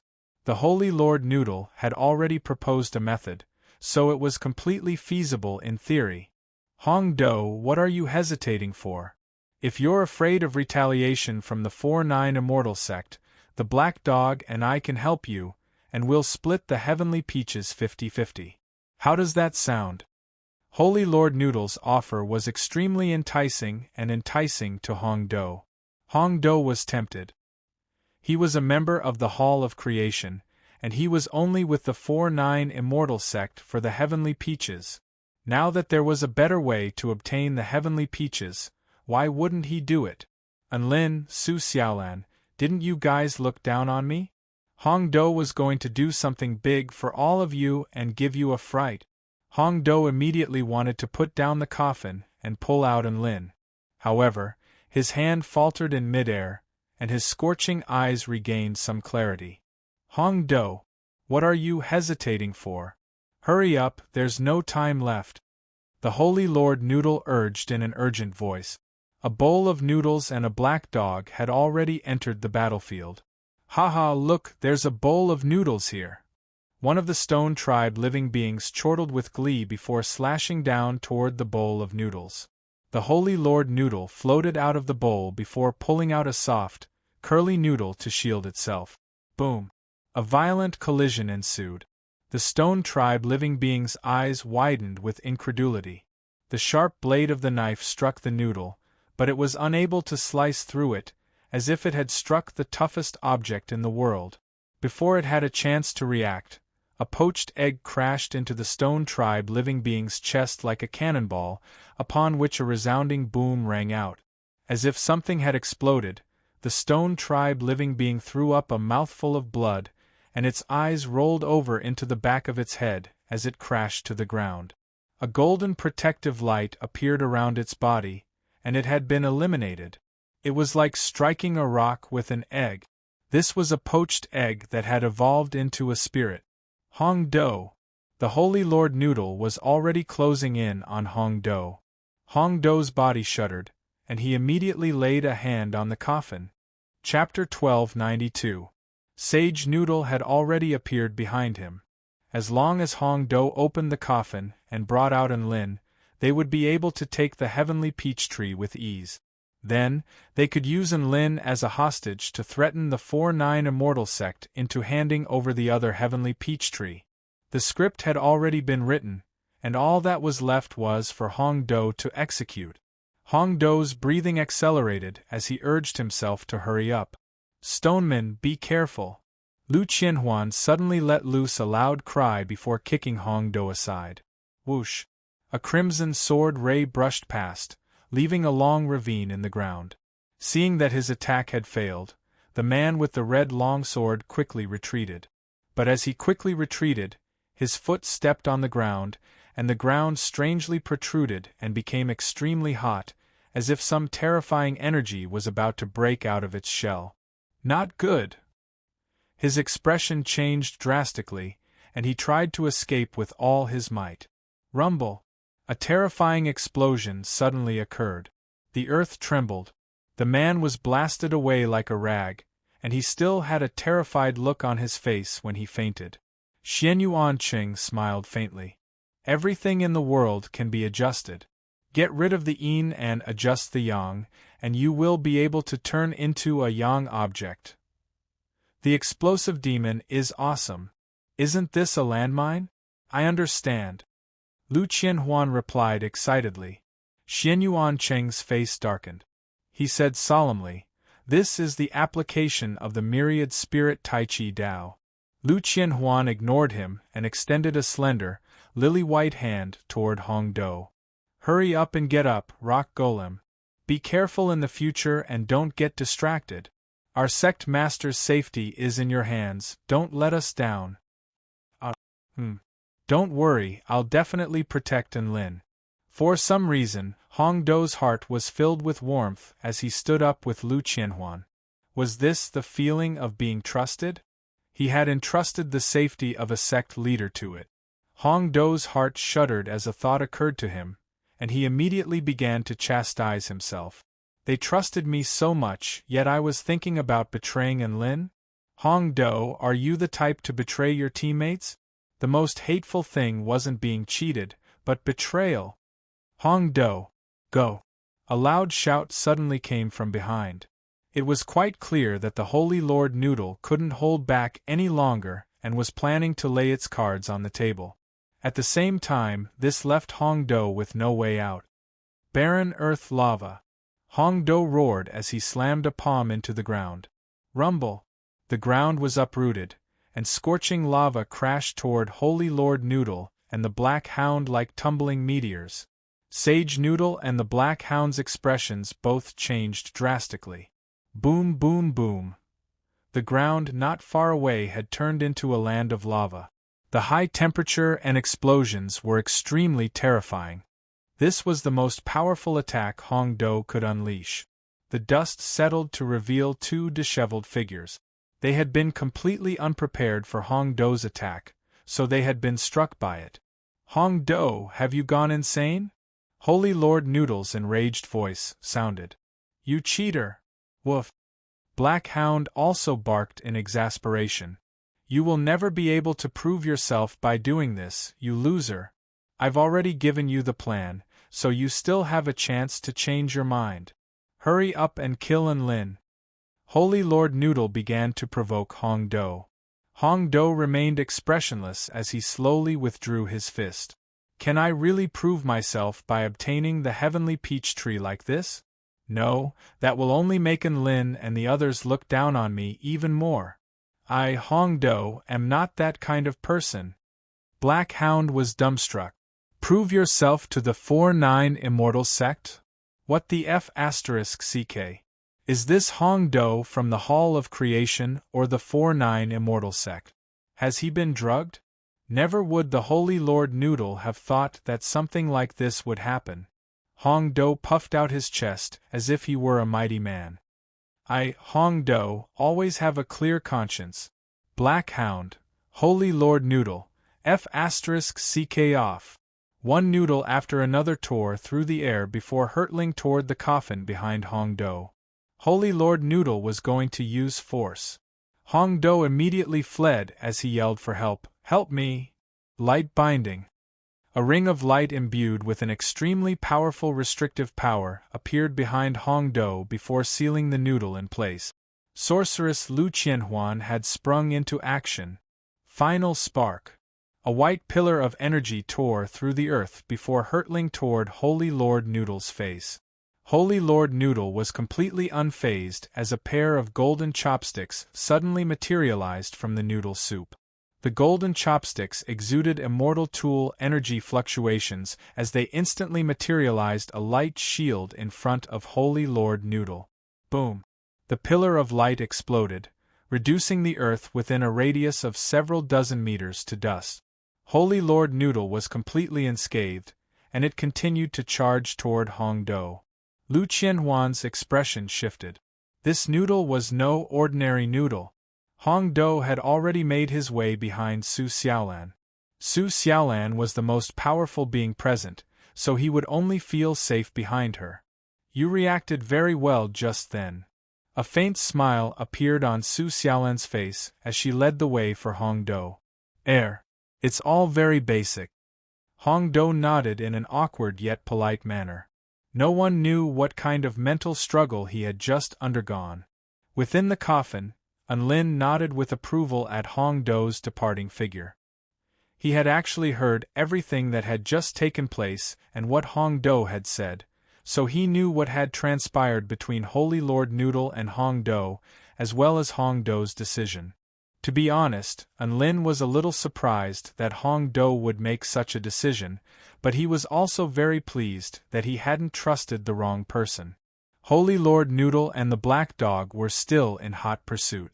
Lu Qianhuan and Xianyuan Qing unleashed a relentless barrage of spell techniques to stall the two powerful beings from the Hall of Creation. Hold on for a bit longer, we've already reached the entrance to the Cherry Blossom Forest, Su Xiaolan yelled. As soon as they entered the Cherry Blossom Forest, the powerful illusionary formation and killing formation would be enough to make their pursuers cautious. After all, this was a place where even the vast majority of Return to Void stage mighty figures would find it difficult to even protect themselves. Su Xiaolan picked up her pace and slashed the two tree people in her way with a single sword strike. The entrance to the Cherry Blossom Forest had already appeared before her. This was a path paved with flower petals, with countless other paths crisscrossing within it. Right at this moment, her footsteps suddenly faltered, and she came to a sudden halt. An extremely terrifying sword intent suddenly fell from the sky. The ground up ahead was instantly pulverized by the sword intent. Phew! Su Xiaolan heaved a sigh of relief with lingering fear lingering in her heart. That was close. If she had run any faster, she might have fallen victim to that attack. Who dares to attack me? Get the F***CK out here. Su Xiaolan let loose a clear cry as she reverted back to her usual domineering and aloof self. Her dragon sparrow sword struck fear into the hearts of onlookers. A man with an otherworldly figure slowly made his way over from another direction.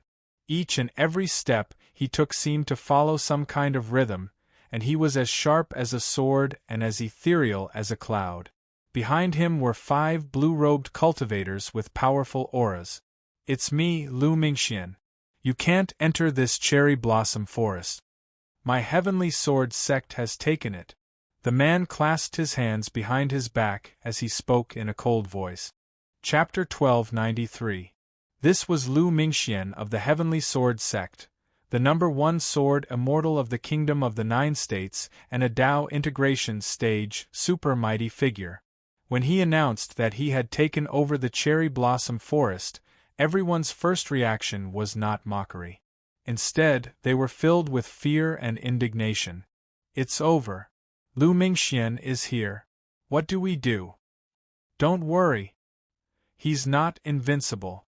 We have more people on our side, and we'll be able to wear him down." "Wear him down? We'll be able to fight when Master Windwalker arrives. What do we do now?" "How about you go first? F***ck off. You go first." All of the cultivators who had already made it to the cherry blossom forest were beginning to feel hesitant and fearful. Lu Mingxian turned expressionlessly toward Enlin, who was lying in the coffin behind Hong Do, and he didn't say anything as he stood in front of the entrance to the cherry blossom forest.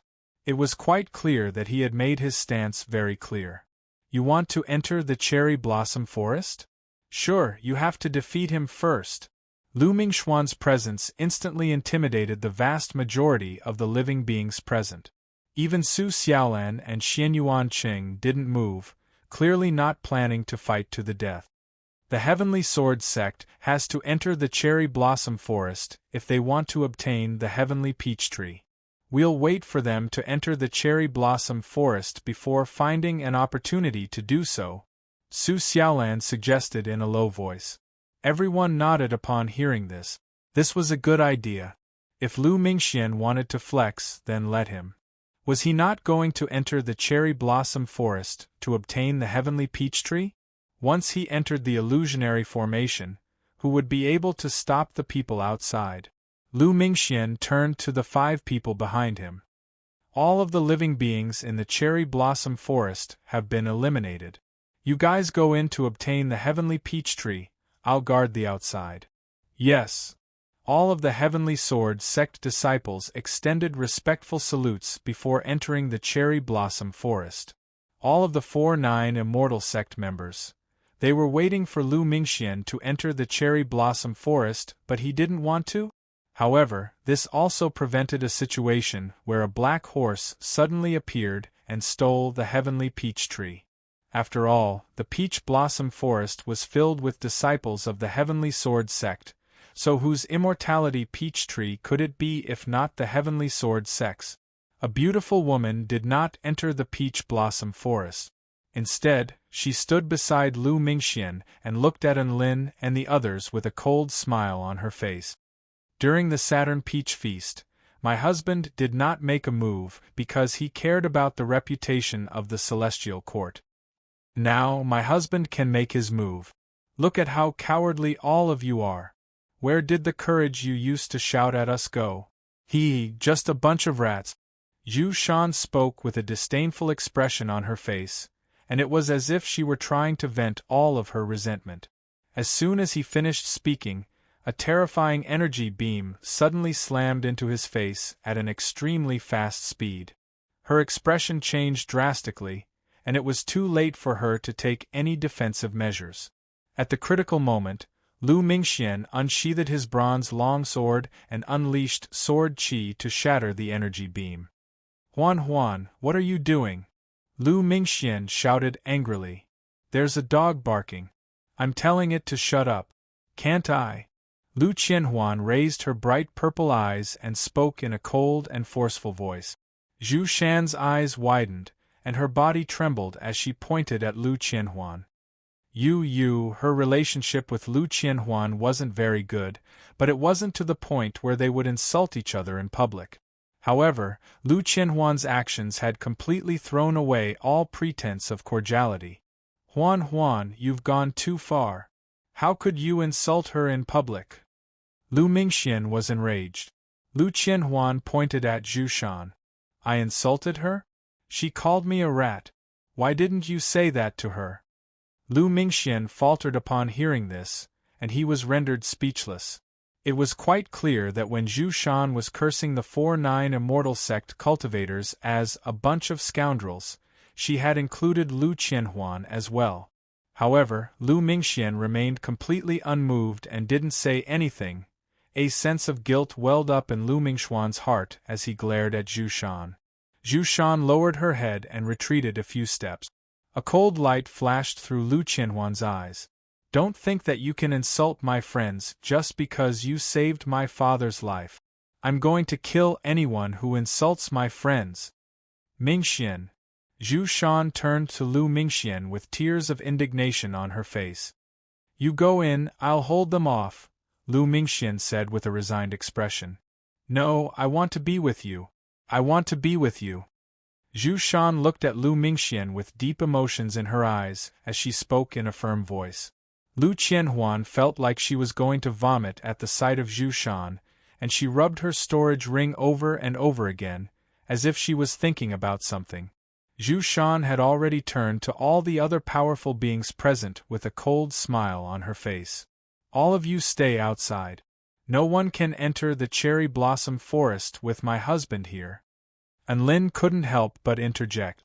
Does this woman have a vendetta against Lu Mingxian? What's up with you constantly giving Lu Mingxian EOE attacks? Lu Mingxian. Pfft. Lu Qianhuan couldn't help but burst into laughter. All of the rage that she had accumulated was instantly shattered by Lin's words. Zhu Shan was extremely enraged. Lin, can't you shut your mouth even though you're lying in a coffin? I'm not trying to brag, but if I could come out of this coffin, I would be able to slay Lu Mingxian, the #1 sword immortal of the Kingdom of the Nine States, the sect leader of the Heavenly Sword sect. Lin spoke in an unhurried manner. Zhu Shan's expression darkened. Wasn't this the same F***king person? Lu Mingxian's eyelids twitched, and he was struck by the urge to draw his sword. A young sorceress in a sailor outfit was also laughing with glee, as if she wasn't talking about her father. Mingxian, aren't you going to teach him a lesson now that he's put it this way? I heard that he also has a heavenly peach tree, so we can take it from him. Zhu Shan persuaded. The 4-9 immortal sect doesn't just have one heavenly peach tree. They have two. At this moment, the Holy Lord Noodle suddenly spoke. Mr. Lu Mingxian, why don't we join forces to fight the 4-9 immortal sect? We'll split the spoils 40-60. Woof. I'll take 60, you take 40, the black dog chimed in. Boom. A noodle was slapped into the ground, where the black dog crashed into the ground. We take 40, you take 60. How about that? The Holy Lord Noodle asked.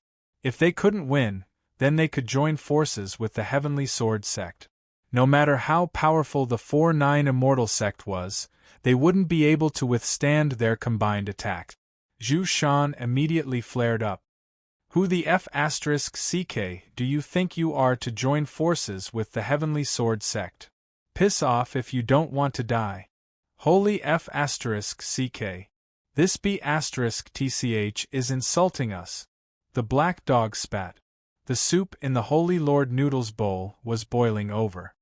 How dare she insult the Holy Lord Noodle? You're courting death. Kill her. Two mighty figures from the Hall of Creation appeared in a menacing manner, ready to attack the Heavenly Sword sect. See? I told you that this woman has a vendetta against Lu Mingxian. Lin splayed his hands open from within the coffin. Su Xiaolan and Xianyuan Cheng couldn't help but burst into laughter. Hong Do was also cackling like a tractor. Mingxian, that's not what I meant. I think we can take all of the heavenly peach trees. There's no need to give them to those two Hall of Creation. Zhu Shan hurriedly explained. I know. Lu Mingxian nodded. Even though Zhu Shan didn't think before she spoke, he still knew what she was thinking. At this moment, the Holy Lord Noodle and the Black Dog had already pounced toward Lu Mingxian. Chapter 1294. Holy Lord Noodle and the Black Dog were both returned to void final stage mighty figures. There was no way they could beat Lu Mingxian in a one-on-one battle. However, in a situation where they were at the same level, there was still hope for them to defeat Lu Mingxian if they worked together. Therefore, when he was ridiculed, he had to retaliate. Even Sage Noodle wanted to save face. Berserk sucking noodles. Holy Lord Noodle's broth churned as countless strands of noodles imbued with terrifying power tore through the air toward Lu Mingxuan's nostrils, ears, mouth, and buttocks with scorching heat and sharp piercing power. Lu Mingxian furrowed his brows and harumphed coldly, as if he was extremely disgusted by this method of attack. A bronze-colored ancient sword was unsheathed, and an astonishing sword intent erupted forth, instantly slicing the oncoming ramen into pieces at a speed invisible to the naked eye. Moon-devouring heavenly dog. At this time, the Black Hound had already leapt in front of Lu Mingxian, its jaws wide open, revealing sharp, bloodthirsty fangs. The jaws were bigger than a human's, and it was planning to bite Lu Mingxian in one bite. Scram! Lu Mingxian flicked his sword, and it was as if a river had been turned upside down, vast and mighty. Black Hound could only feel a raging river rushing towards it. It had nowhere to hide. His open mouth was stirred up by the sword chi, as if he had swallowed 10 kilograms of finger chili. It was burning and painful, and his body felt like it was being torn apart by the huge force. Howl!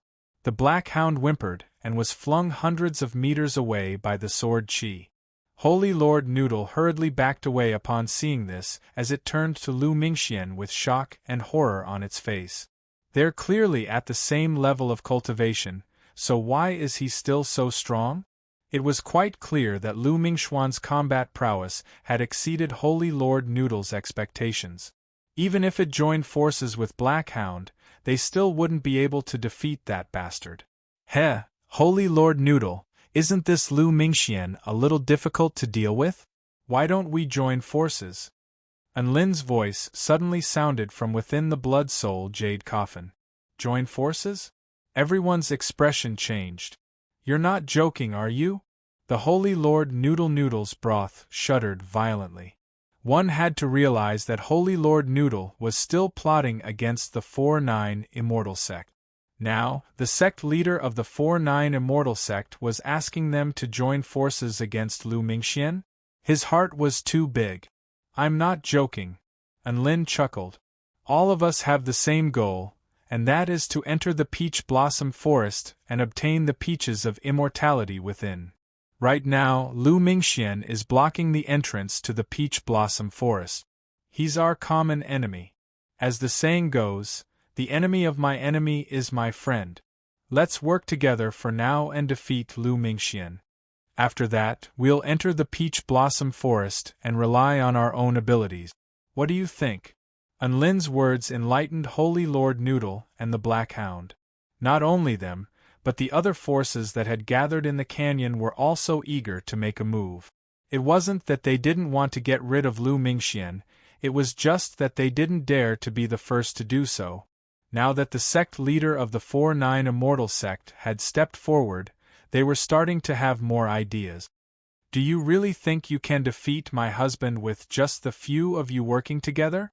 Even if you double the number of people you have, you still won't be a match for my husband. Zhu Shan chuckled at the sight of the stirring crowd. Those two were returned to void final stage mighty figures, but they were forced into retreat by Lu Mingxuan's 2 sword strikes. So what if there were more enemies here? Who could stand up to a single sword strike from him?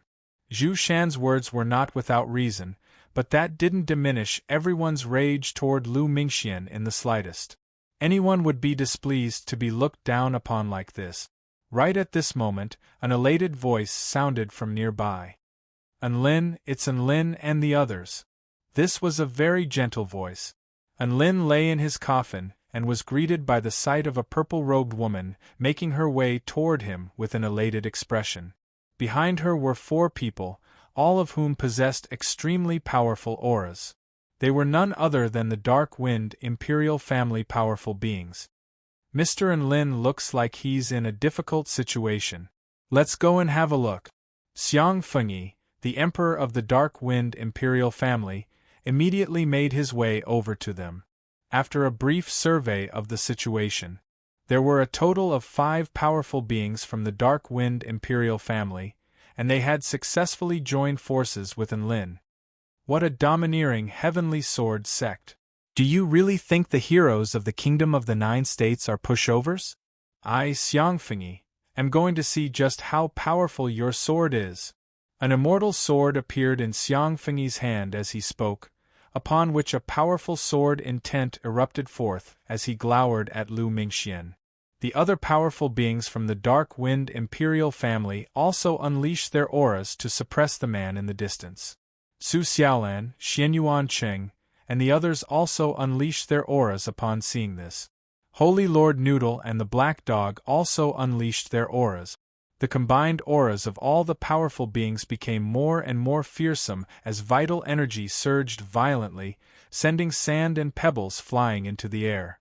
The surrounding living beings, who were still eating melon seeds, unconsciously tensed up as well. Lu Mingxuan's expression darkened slightly. He felt like things were getting a little troublesome. It would be easier to deal with those who were still hesitating, but the powerful beings from the Dark Wind Imperial Family, for 9 Immortal Sect, and Hall of Creation were all determined to fight him. When these forces converged, he had no choice but to treat them seriously. However, that was all he could do. He, Lu Mingxian, had never feared anyone. Isn't that Lin? Why are you lying in a coffin? Do you see where my sister is? An extremely handsome man with a hint of femininity on his face greeted him with a smile. This was the 2nd prince of the Greenwood Imperial Family, Su Exan. There were also 3 people behind him. Mr. Su Exan, your sister isn't my lackey. How would I know where she is? Lin was speechless. Even though Su Qianyun was nearby, he still didn't want to tell Su Exan. Let me introduce you. This is my big brother, Su Gu. Su Exan introduced him to a brawny man behind him with a smile. This brawny man by the name of Su Gu had a stocky build with a long beard, and he wore a suit of shimmering purple and golden armor, giving him an extremely imposing appearance. He was the polar opposite of Su Exan and Su Qianyun's devastatingly handsome looks. Blood brother? Lin couldn't help but ask. Su Gu. Blood brother? Say, what happened here? Su Exan asked. Lin replied, so on and so forth. Su Gu immediately exploded upon hearing this. Holy sh*t. I've always heard that the Heavenly Sword sect is proud and aloof, but I've finally witnessed it for myself this time. I really want to experience sect leader Lu Mingxuan's swordsmanship. Mr. Lin, we're here to help you. Su Exan yelled excitedly. Thus, the 4 powerful beings of the Greenwood Imperial Family also joined in the battle against Lu Mingxian. This time, Zhu Shan's face had also paled a little. She was feeling quite pressured by the auras of over a dozen powerful beings at the same time. Even Lu Mingxuan's expression had become a little grave as he gripped the ancient sword in his hand tightly. A smile appeared on Lin's face upon seeing this from within the coffin. Sect leader Lu Mingxian, a just cause enjoys abundant support, while an unjust cause finds little. You have to make way for us with regards to the heavenly peach tree. I'll only have more and more allies, but you won't have anyone to help you. How long can you last? Lu Mingxian couldn't refute Lin's words. He stood silently at the entrance of the peach blossom forest, and no one dared to approach him. Who said Lu Mingxian doesn't have any powerful beings to help him? Not far away, 5 powerful beings began to approach.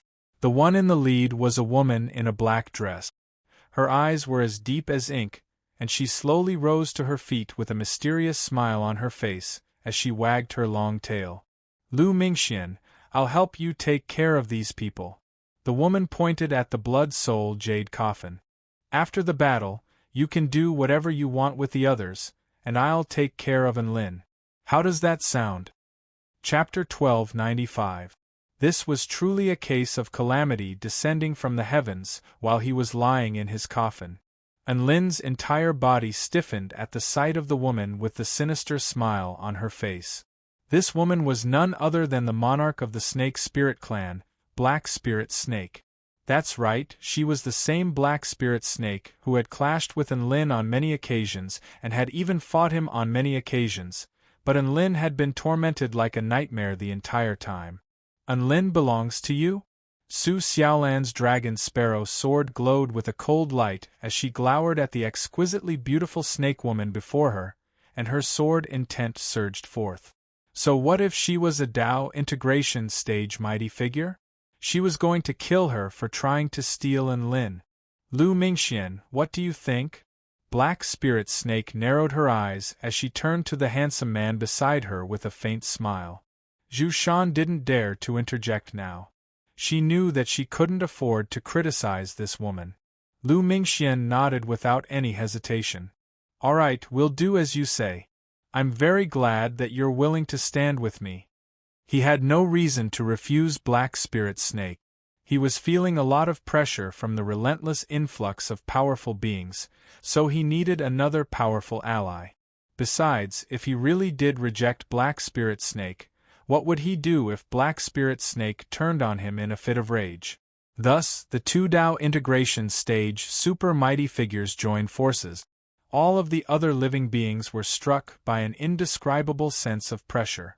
Anyone would be struck by a sense of panic in the face of two Dao integration stage super mighty figures, even if they were all of the same cultivation base. Hand over Enlin obediently, and I might consider sparing your lives. A smile appeared on Black Spirit Snake's face as she pulled out a massive golden sword in a domineering manner. Lu Mingxian shot a glance at Black Spirit Snake. Spare everyone else? That's not what we agreed on. It just slipped my tongue. Black Spirit Snake was a little embarrassed. You can do whatever you want to the other living beings. The 4-9 immortal sect cultivators were instantly displeased upon hearing this. You want us to hand over Enlin? Dream on. Su Xiaolan pointed her sword at Black Spirit Snake. That's impossible. Xianyuan Qing was also on guard. Zhu Shan chuckled with a hand over her mouth. Haha, what reckless fools. Don't you know what kind of opponent you're facing? Those are two Dao integration stage super mighty figures. How are you going to fight us? In the face of a Dao integration stage super mighty figure, they're nothing more than a bunch of useless trash. No matter how many people there are, they'll still be useless. The woman was fearless and started mocking everyone again. Lu Qianhuan couldn't bear to watch this any longer, and she was just about to retaliate when a voice suddenly sounded. So what if you're at the Dao integration stage? A man in a red and gold Taoist robe with a vast aura strolled over. Behind him were 3 cultivators with equally powerful auras. It's him. Sect leader Zhu Shuza of the Vermilion Bird sect. Gasp. Another Dao integration stage super mighty figure has arrived. What's going on here? Why are there so many powerful beings here? It's all your fault. Everyone made too much noise. Within the canyon, a certain creature caused a huge commotion. Zhu Shan's expression shifted again. She had clearly been insulted once, but she couldn't say anything. After all, her opponent was a Dao integration stage super mighty figure. Zhu Shuza stood silently before Enlin and the others. However, even though he didn't say anything, his intimidating aura struck fear into the hearts of all the other living beings present. Zhu Shuza, what are you trying to do? Lu Mingxian looked at the man who was also a sect leader of one of the 4 great immortal sects and asked slowly. What am I trying to do? My niece was bullied by you, so why can't I stand up for her? Zhu Shuza replied with a faint smile. Su Xiaolan turned to the man beside her with a complex expression. Uncle, due to Zhu Xu's firm decision to join the battle, the 4-9 immortal sect Cultivator's power balance had changed once again. If a battle were to break out, it was hard to say who would emerge victorious. Right at this moment, another voice sounded. Big Brotherin, why are you lying in a coffin? Ha ha woof. A sly voice sounded.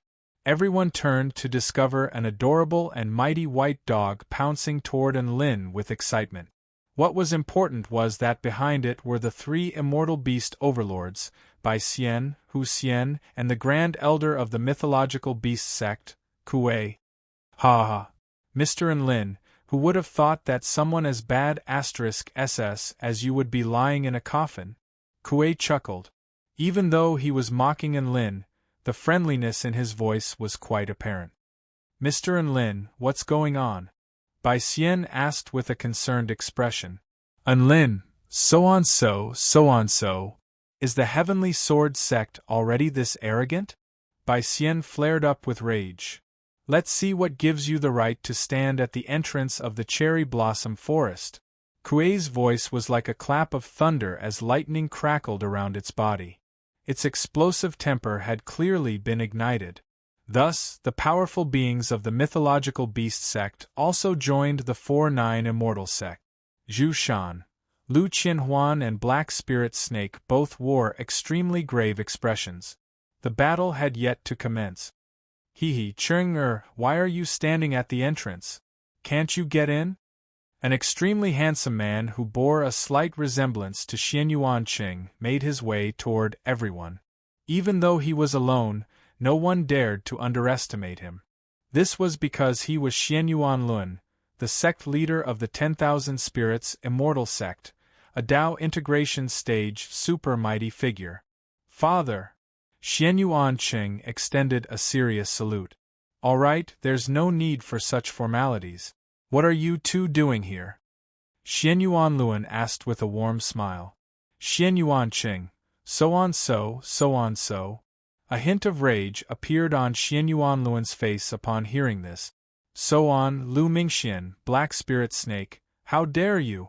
Do you really think this is your territory and you can do whatever you want? I, Xianyuan Luan, refuse to believe this. An extremely terrifying aura erupted forth as he spoke. In that instant, all things fell silent, and all living beings submitted to him. Lu Mingxian and Black Spirit Snake. The auras of several dozen soul formation stage and return to void stage powerful beings, as well as the auras of 3 Dao integration stage mighty figures combined together. Just how terrifying was that? Zhu Shan's features paled with fear, and she almost stumbled as she inched closer to Lu Mingxian. However, before Zhu Shan had a chance to catch her breath, another authoritative voice sounded. Sect Leader Lin, what happened to you? Why are you lying in a coffin? Even though the voice was authoritative, it was tinged with a hint of gentle concern. Lin raised his head to discover an exquisitely beautiful mermaid making her way over the waves. She looked at him with concern in her sapphire blue eyes. The princess of the Spirit Fish clan, the leader of the West Sea Alliance, Lan Xiaoni, was here. Behind her were the 2 high priests, Yu Feiyu and Gu Yu, as well as a group of powerful beings from the 2 tribes. Lin immediately grumbled, so on so. Lan Xiaoni's expression immediately darkened upon hearing this. The Heavenly Sword sect and the Snake Spirit clan sure are impressive. You've taken over the Cherry Blossom Forest? West Sea Alliance, heed my command. Open up a path for me. Lan Xiaoni's authoritative voice sounded. Boom boom boom, 2 Dao integration stage, super mighty figures and a group of soul formation stage and return to void stage powerful beings erupted at the same time, and their auras surged forth like raging waves. There were 5 Dao integration stage, super mighty figures and several dozen soul formation stage and return to void stage powerful beings. Even though they were all at the 10th stage Dao body, the auras and true intent imbued within their bodies were unstoppable. And their targets were the 3 people at the forefront. At that moment, Zhu Shan felt like the sky was about to collapse upon her. Not only was she unable to breathe, but her legs also gave out from under her, and she collapsed to the ground. This was way too terrifying.